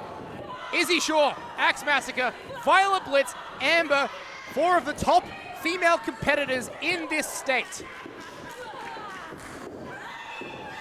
Axe Massacre throws Izzy Shaw to the outside and follows through, but... There's Amber as well, sending Violet Blitz to the outside.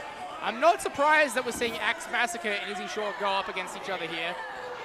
Back at our last event here at A New Era, if you watch those backstage interviews, it wasn't exactly like Axe Massacre was too friendly with Izzy Shaw.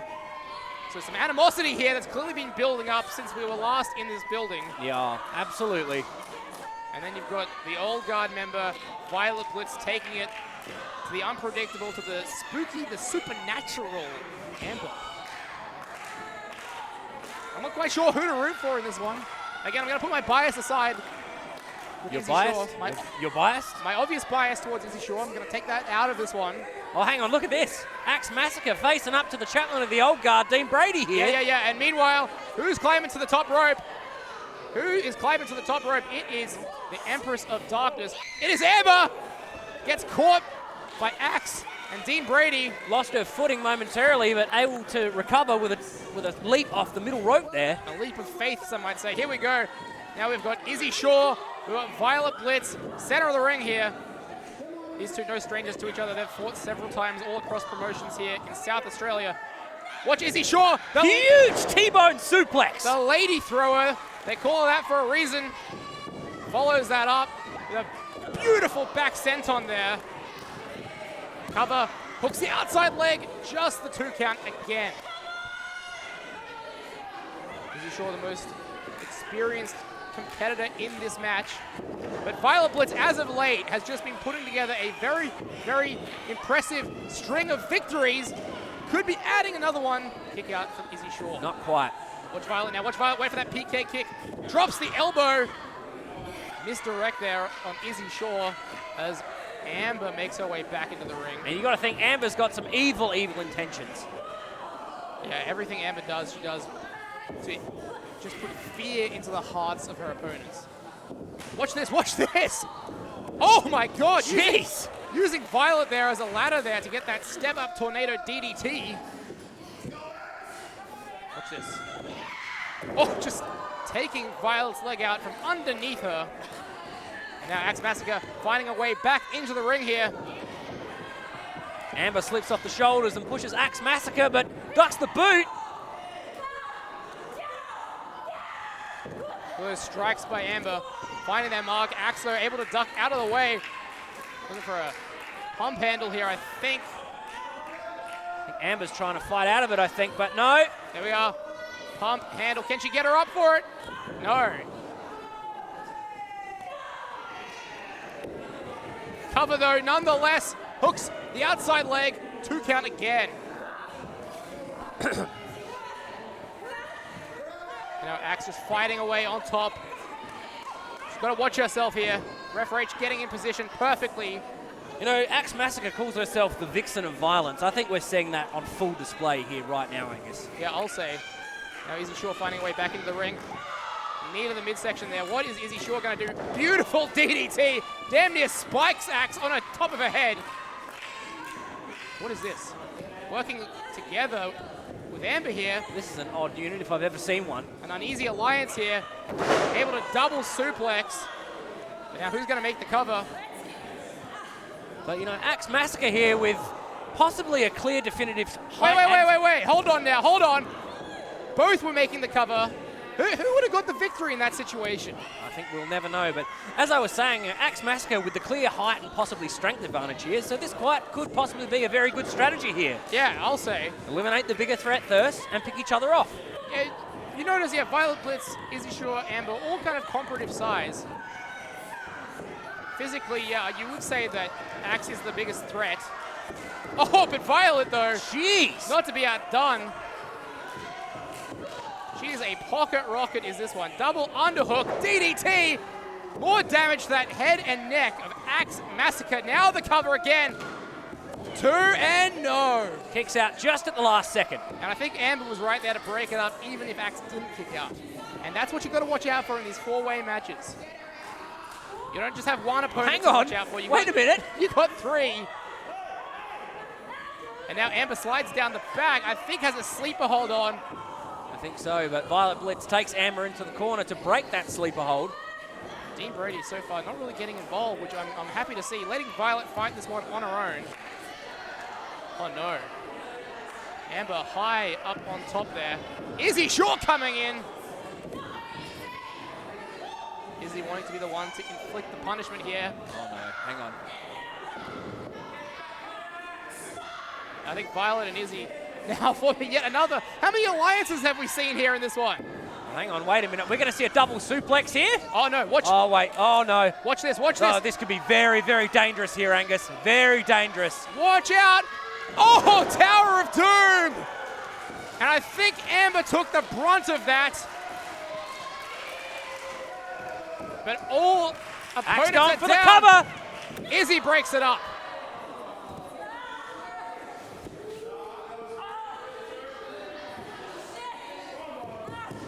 Izzy Shaw got it in store here. Big forearm there.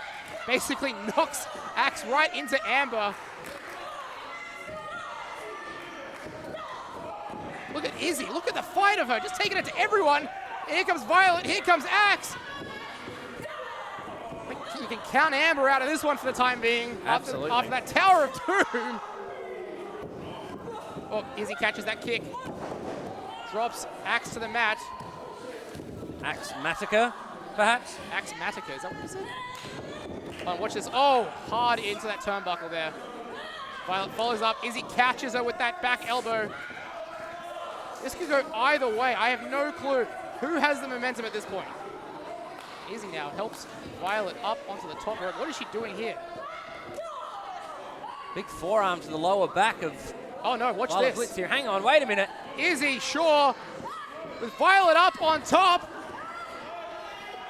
Oh, powerbomb. I don't think I've ever seen that out of Izzy Shaw. Huge powerbomb with authority, but Stack cover. Axe Massacre comes in and makes the save just at the last second there, Angus. It's funny, I see Dean Brady on the outside lamenting that powerbomb, but you know, deep down, I know he loves a good powerbomb. I know he loves a good powerbomb. Now Izzy up to the top. What is she doing here? Stunner!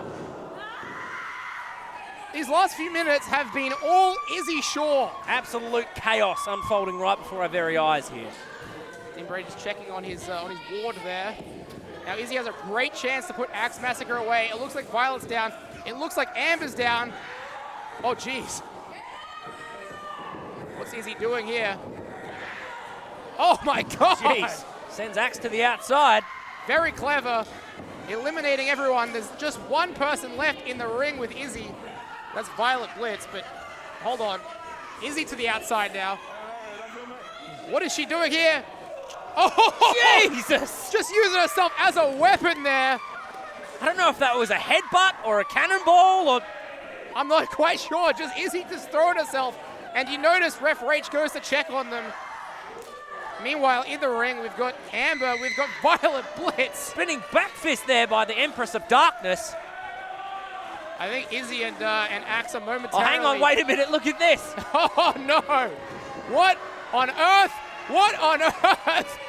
Dean Brady! Jesus! That's it. Thanks for coming, Amber. 1, 2, 3. Oh, my God. Ref Rach, get back in there. Get back in there. Here we go. Yep. Ball game. There you have it.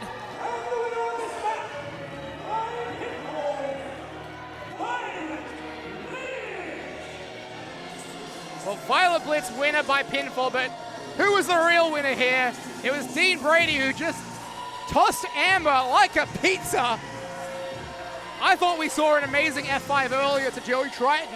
I think that might have just outdone it, Caden Cornell. Absolutely, I couldn't agree more, but Violet Blitz coming away with a massive, massive victory here tonight, and you've got to think this could have massive complications for the ACW Women's Division moving forward. Well, I think right now you've got Violet Blitz, you've got Mickey Fortune. I kind of want to see those two go at it, perhaps. Because right now, so outlast 3 other competitors. You don't care how she does it. She gets the job done here tonight. And Violet Blitz, your victor here in this fatal 4-way match. But Caden Cornell, you know what time it is now, don't you? I think I do, Angus. I think I know what time it is. It is main event time. And we're going to go back to our ring announcer. We're going to go back to Sean Thomas.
Well, the main event is upon us. We have been waiting a long time for this one.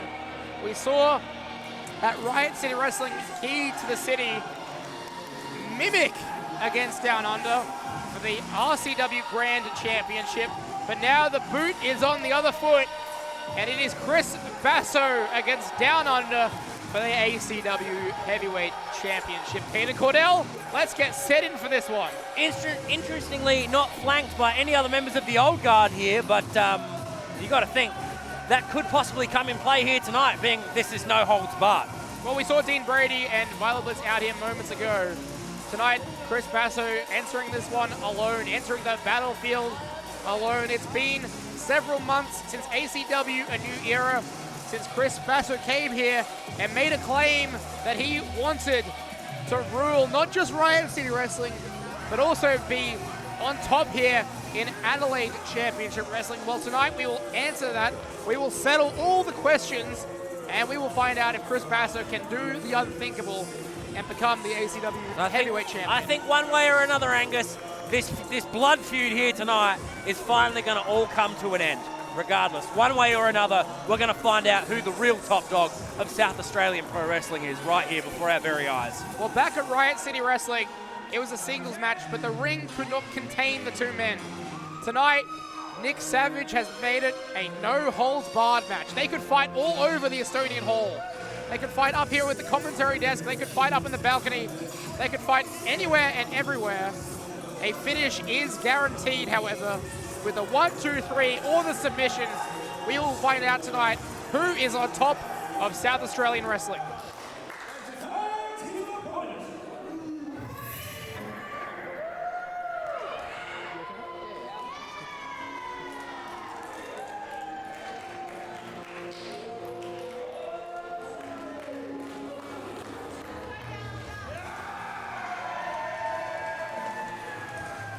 Well, this is the Great White Hope for Adelaide Championship Wrestling. He is our ACW Heavyweight Champion.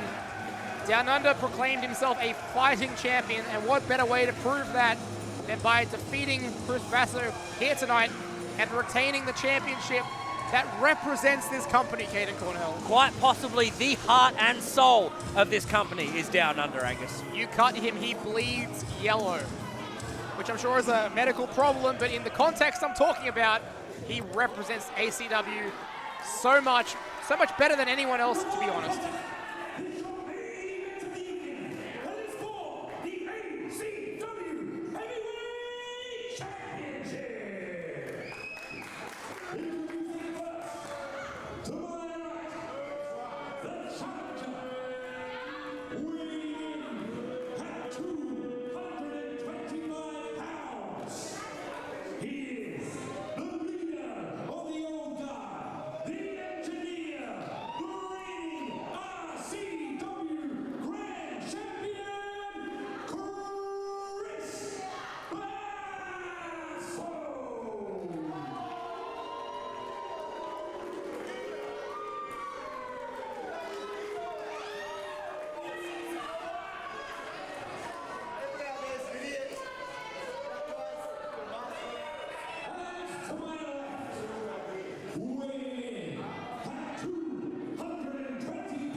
And listen to that ovation for Downunder here. The ovations, they speak for themselves. This is the house that Downunder built.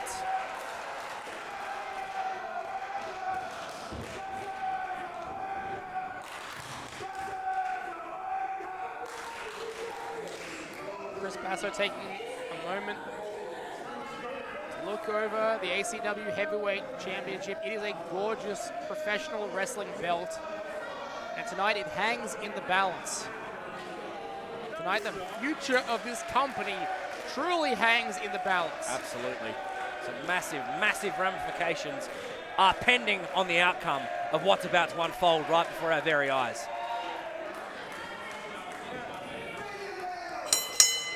And here we go. No holds barred officially underway, Angus. And this one, it may start out as a professional wrestling match, but we've seen these match types before. We know it only takes moments for them to devolve, to degrade into an all-out brawl. So if you've got a weak stomach, turn off now, perhaps.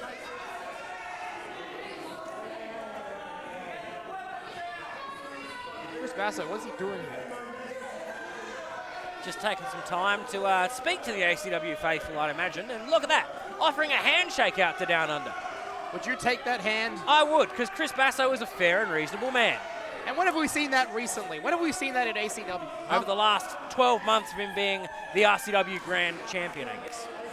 You know, remind you how he won that title under devious and, dare I say, illegal tactics. But nevertheless, Chris Basso offers the hand. We'll see if Downunder takes it, and he does.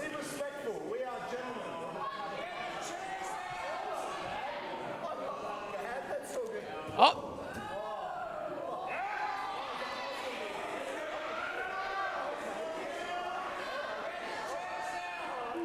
Can't imagine Chris Basso's intentions were honorable, but Downunder saying, I know what you're up to, and here we go. It's getting ugly real quick. There's not many wrestling holds in this one, Angus. This is just going to be a fight. I'll say, and watch Downunder already takes to the sky, sends Chris Basso packing to the outside. Deceptively athletic is the big man Downunder. The last 18 months or so have seen such a growth of his in-ring repertoire. Downunder, very strong, very physically impressive, but he can pull off those agile, those high-flying, high-risk moves. And not only that, Angus, you know, Downunder has quite the reputation for being one of the most violent men in South Australia when it comes to professional wrestling. Like, I've wrestled street fights and hardcore matches against Downunder, and we both went through a pile of thumbtacks together. Well, did you go through 2 kendo sticks together? Because that's what Chris Basso's just brought out. But Downunder, I've seen in this very venue, I've seen him have some hellacious matches. No I quit matches, no holds barred matches. But of course, we can't forget Chris Basso and the Estonian Hall go way, way back. In fact, from where we're sitting, just a few meters to our left, he went off the stage, through a table to the floor in this building almost 15 years ago. Chris Basso handing a kendo stick to Downunder here.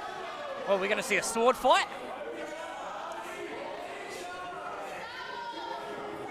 Did I hear someone say Star Wars? Chris Basso is looking for a fence, perhaps. And how stupid is that? Yeah, I don't know what Downunder's thinking with this. We will see. He wants to take Chris Basso on as he brought his fists to a kendo stick fight.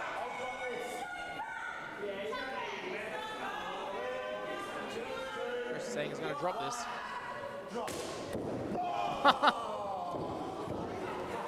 Well, that didn't last very long, but swing and a miss there by Chris Basso into a massive, massive big boot there from Downunder. Well, he didn't lie. He did drop it, but Downunder on top right now. Big forearms against the ropes. Now the fists come flying.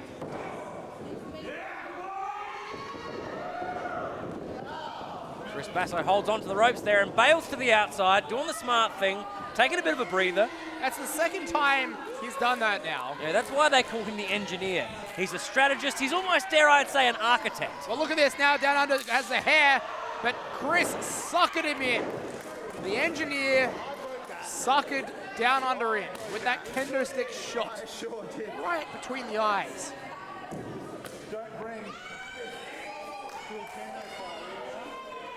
I think Chris Basso just paraphrasing me there. Don't bring a fist to a kendo stick fight. There you go. I suppose this is what over 20 years of experience brings, Angus. That's right. Chris Basso, definitely one of the founding fathers of South Australia. South Australia's professional wrestling scene, I should say. Well, Chris Basso has been coming to the Estonian Hall since 2007. He has had some of the all-time... Good Lord! All-time that! All-time classic hardcore matches in this very building.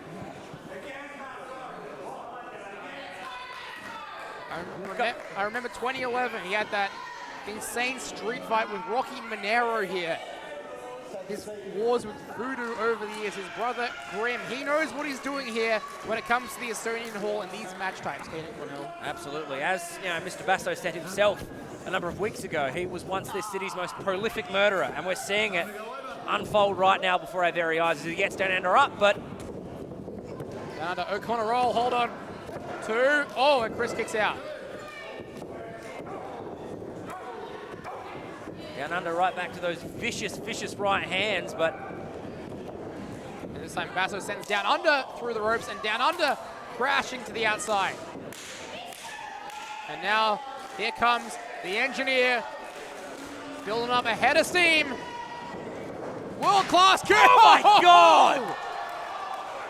I was about to say world-class suicide dive, but no, catching that trash can, the full might, the full brunt of it. My sentiments exactly, Angus. Holy shit. Chris Basso just dove headfirst into a trash can. He could be done. That could be it for him. Out cold. Out cold.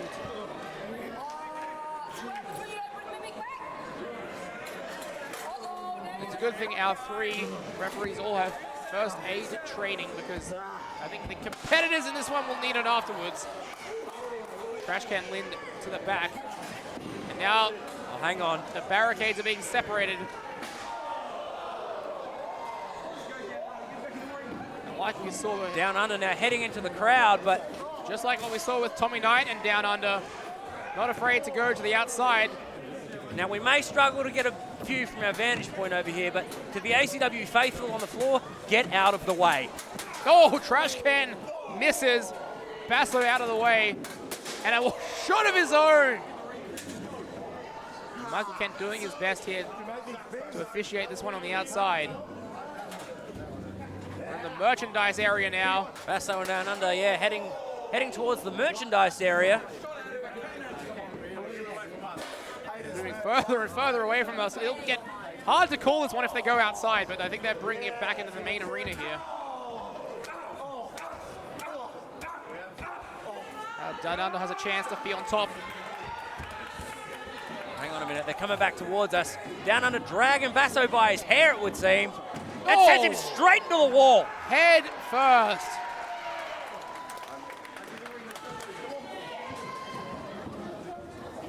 Oh no. What's happening here? Where are they going now? Where are they going now? Oh, I don't like this. I don't like this at all. This is gonna... Oh God. Hard into the staging right there. And as I mentioned earlier, right there, that's where Chris Basso 15 years ago went through a table from the stage in one of the most incredible feats I've ever seen in professional wrestling. And they're coming towards us now. I don't like this. Downunder fights back with a forearm of his own.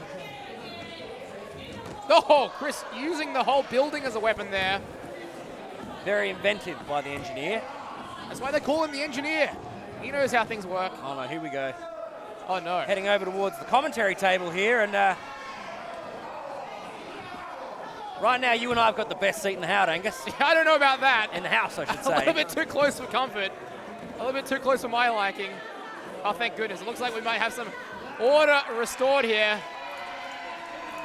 Oh no. Oh no, no, no, no. Don't do this, don't do this, don't do this. That is a narrow walkway. One false step and it could be a complete disaster.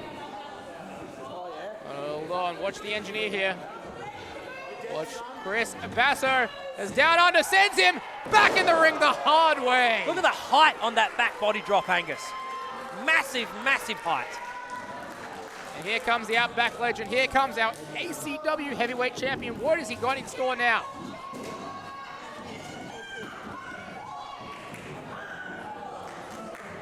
We should count ourselves lucky. That could have been far, far worse than it was. As our cameramen get back in the ringside area, we get a suplex on the chair. On the hard, unforgiving steel of that steel chair. Chris Basso feeling for his back there. The small of his back took the brunt of that impact. And I know Downunder, he's got a camel clutch. He's got many moves in his arsenal that work away on that back. If he can keep going here, he may have a pathway, a narrow pathway to victory, Caden Cornell. Absolutely. Oh, paying homage to a great. What on earth? What on earth is Down Under got in store here? Is he going to do what I think he's going to do? Yes, he is! The genocidal, homicidal, Down Under, cover now, kick out.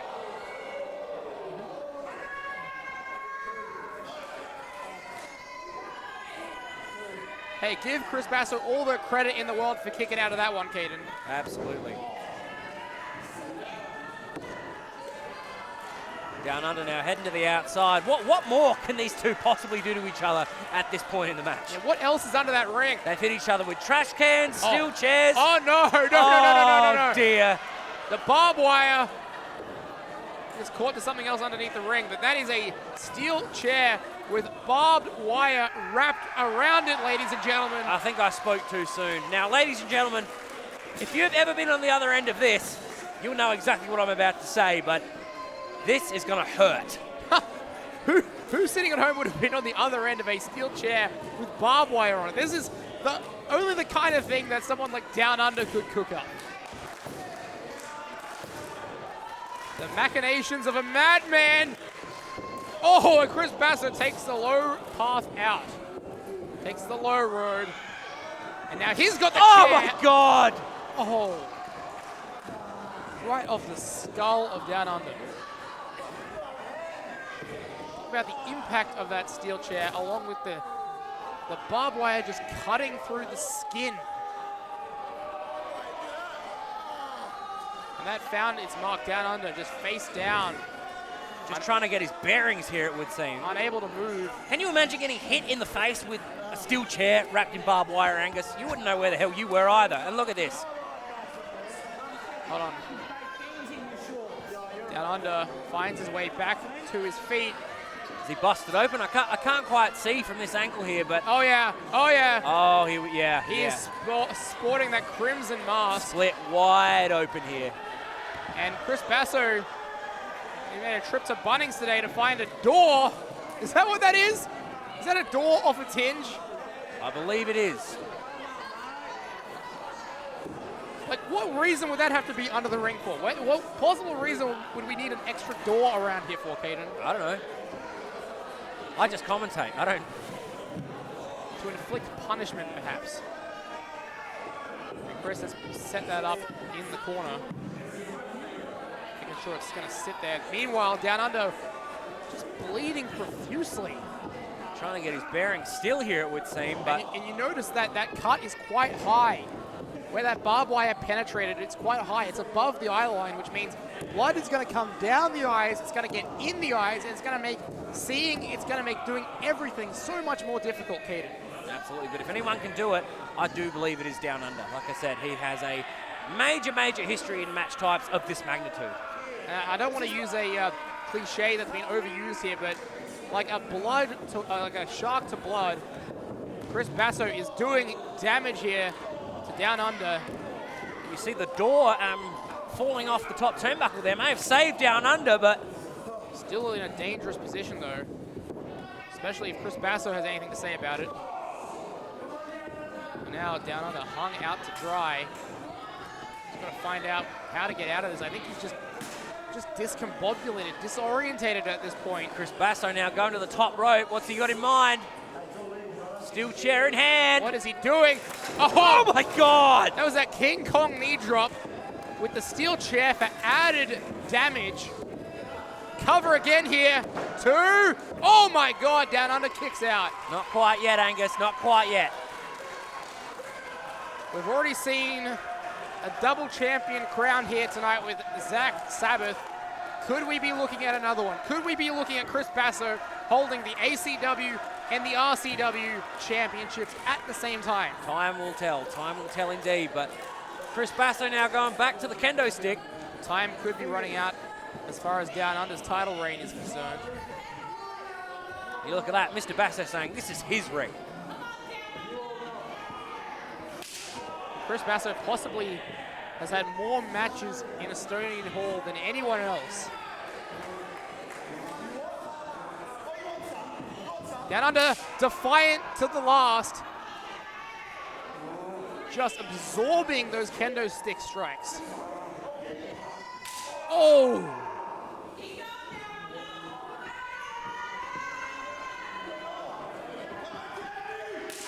Just listen to those strikes, Caden. Just the fun. And Downunder, the ever-defiant bastard. Look at that. Double finger salute to Chris Basso. Could this just be making the engineer even more frustrated, even more pissed off, even more likely to deliver that one final knockout blow? Chris Basso going up top. We're going to see a moonsault. Oh my God! Did he catch him in the face? Did Downunder just catch Chris Basso in the face off that moonsault with the kendo stick? Jesus. This is it. This is it. Cover just the two. Are you kidding? Are you kidding me? I mean, that's the first time I've ever seen that before, Angus. A kendo stick to the face while your opponent is in midair with a moonsault. The precision to pull that off when you're bleeding as much as Downunder is right now. We told you this one would be gruesome. We told you it'd be brutal. What on earth? Oh my God. And that's not just a regular table.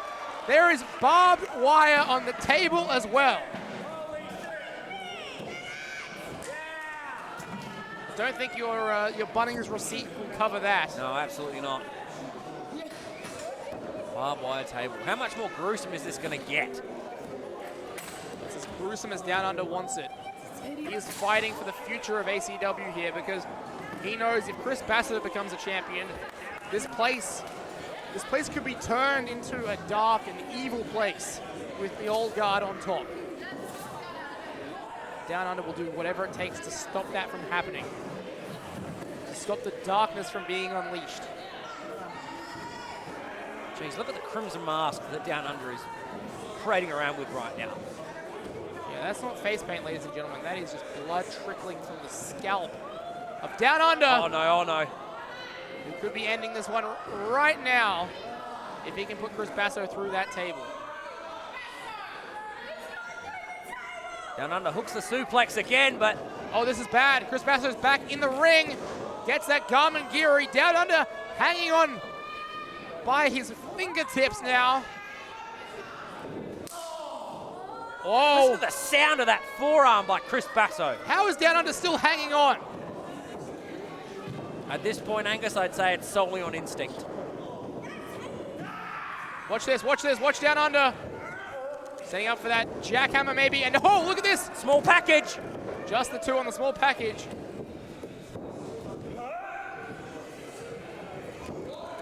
Oh my God! Through that door! Death Valley driver. The impact, the door just destroyed on impact. Look at that. Do we have a new champion here? No, just a kick out at 2 again.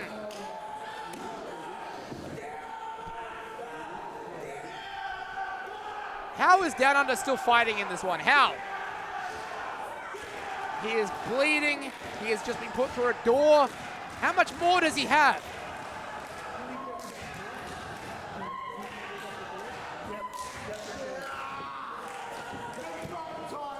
Chris Basso. Are we going to see a Sega Mega Driver here?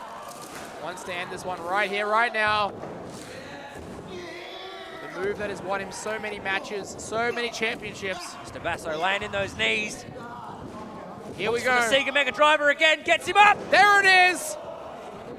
A new champion coming up. Chris Basso to put away, no! But Downunder kicks out. Downunder just kicked out of the Sega Mega Driver. Are you kidding me? Now, how often do you see that? Never. I have never seen that here in ACW.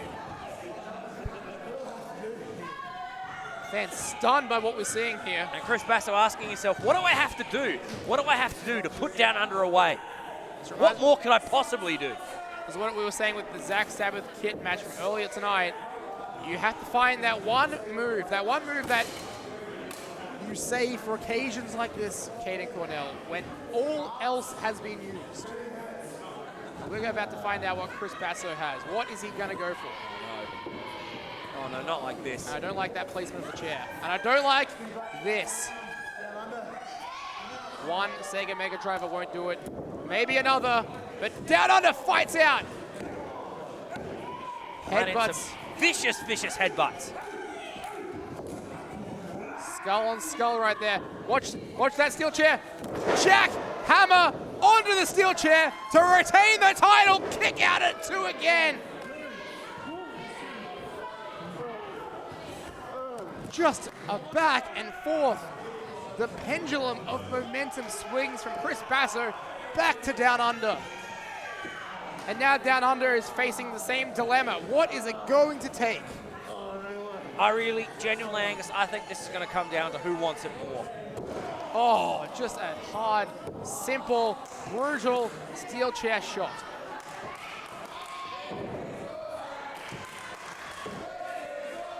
I agree, Angus. This is awesome.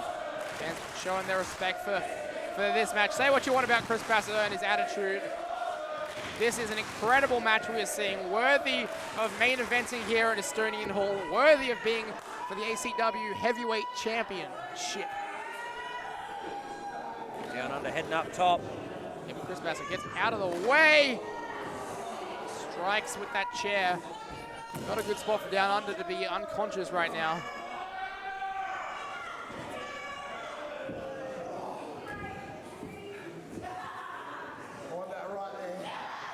Chris Basso just placing that chair right where he wants it. You see what's caught his attention now? It's that barbed wire steel chair. God. I forgot about that. Chair is still in play.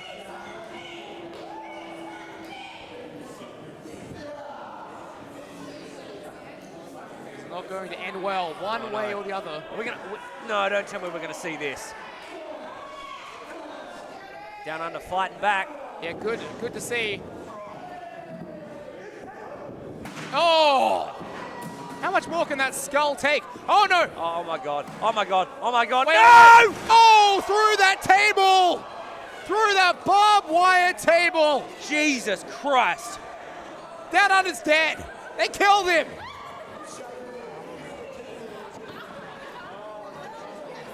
How do you get up from that? I mean, that's got to be at least 12 to 15 feet in the air. He's just fallen off the top turnbuckle, through a table, but a table wrapped in freaking barbed wire. And after all the other punishment Down Under's taken in this match, Chris Basso should now just have the easy task of rolling him back in the ring, making the cover, and we'll be looking at our new ACW Heavyweight Champion. It's completely academic from this point on. Caden Cornell. No! Down Under kicked out. Are you kidding me? Are you kidding me? Man, I'm lost for words. How the hell is Down Under even breathing? How does he keep doing this? And you got to ask, should he keep doing this? What damage will be done if Down Under keeps going? How much damage has already been done? This man is a father. He has 2 daughters, 2 young children who want to see their father grow up with them. Chris Basso again looking for something under the ring, but Yeah, what is that? hang on, wait a minute. That looks like one of the steel wrenches that the ring crew used to take the ring apart after shows, and it almost looks like that. Is Chris Basso trying to dismember the ring here? Well, he's undoing the top turnbuckle. A bit of an insight into how the ring is put together here. We use these turnbuckles that get tightened up on the top. You can see now the ropes are losing their slack. They're getting looser and looser. And that's all it takes. One turnbuckle taken off, and the entire top rope becomes unusable. And Chris Basso's just undone. Just unhooked the top turnbuckle. What are we seeing here? Oh! And you got to think, this is used to hold a ring together. How tough is that steel, Caden? Unforgivingly tough, Angus. It is not designed to be thrown into a human being's skull. this is just getting uncomfortable It's now. starting to get scary to watch here. A ladder. Now a ladder. We use these ladders to put the lights up here, up in the balcony section. Stored under the ring for the show so we can take the lights down after the show. Now Chris Basso And more steel chairs. just going nuts right now. Chris Basso right now is like a man possessed. He is, he really is. And I'm not sure where this ends. Where will this end? How will this end? I mean, it's got to come down to a point, like you said, both of these men need to think about not just their careers, but their livelihoods. Both men, fathers of very young children. There's not much life in Down Under. I've been watching him. I saw a bit of movement there, but he's really just been unmoved since Chris Basso hit him with that turnbuckle. Now, wait a minute. Oh, hang on, Chris. Choking Down Under out. Now, those are elevator steel cables between those ropes there. Yeah, they're covered with some hosing and some tape, but that is unforgiving elevator steel. Chris Basso now setting up that ladder in the corner. This is all getting a bit too much. Goes to the outside again, looking for more things to inflict damage on Down Under with. And is that another door? And a second door is being introduced right now. How many doors are under there? What is this, doors plus?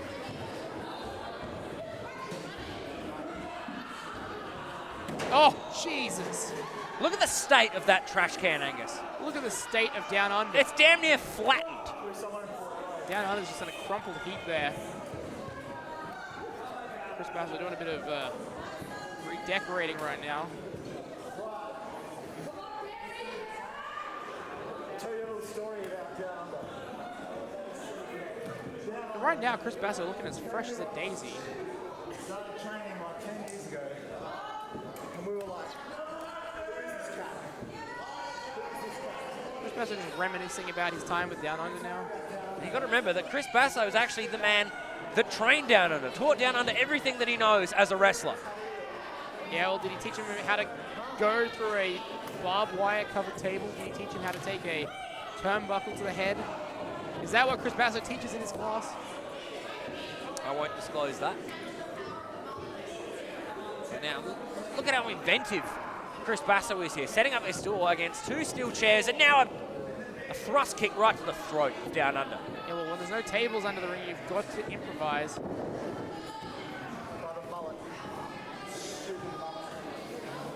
I don't like the looks of this. Now puts a second trash can over Down Under's head. Down Under can't defend himself.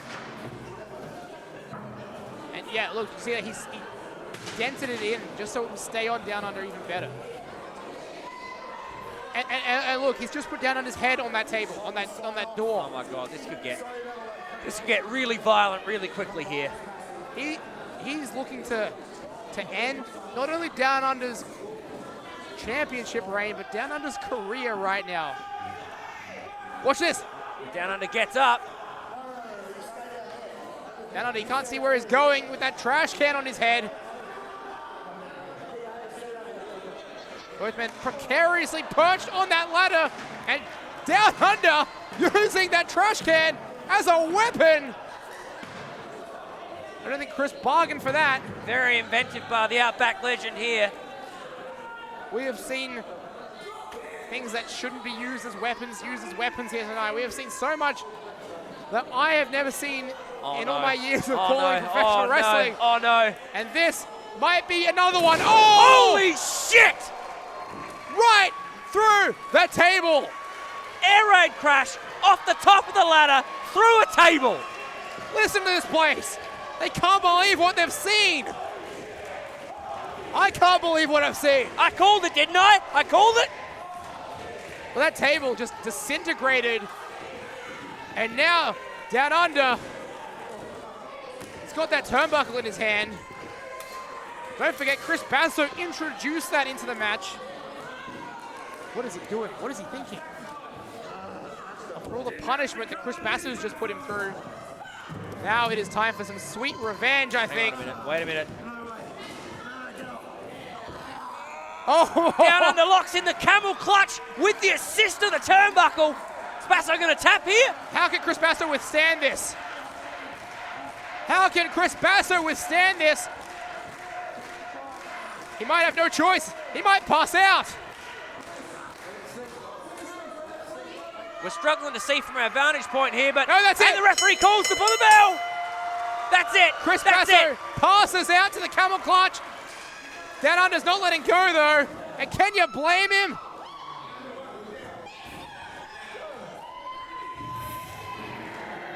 And still your ACW Heavyweight Champion. Oh my God. What have we just witnessed, Caden Cornell? We just witnessed a war.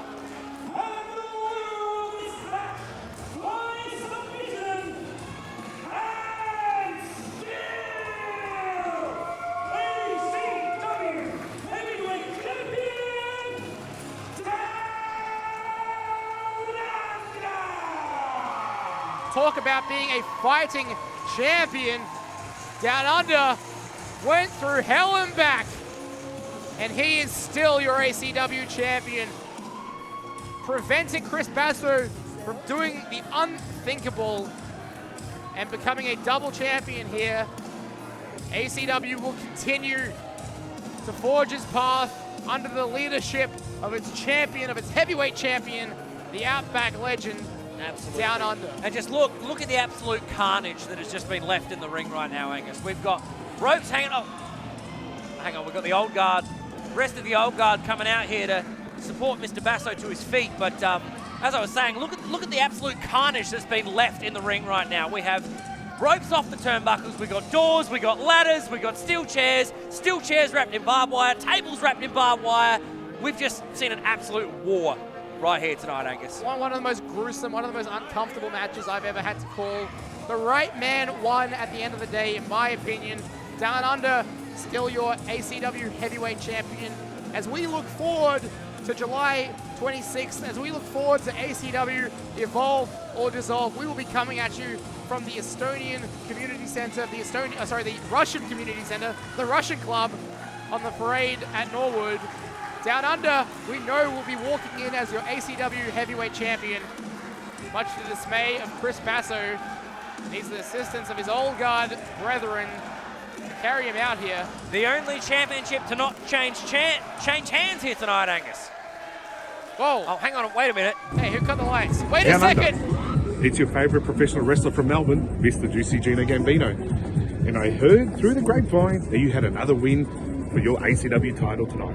A big tick for you. But you can ask yourself some questions. Have you ever really been tested?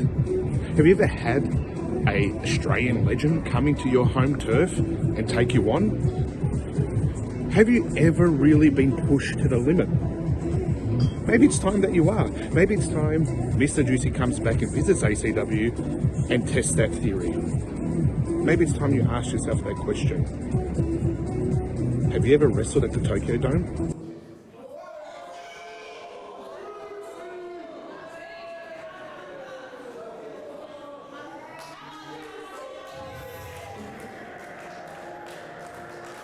Well, there you have it. A surprise appearance from Gino Gambino. Mr. Juicy himself.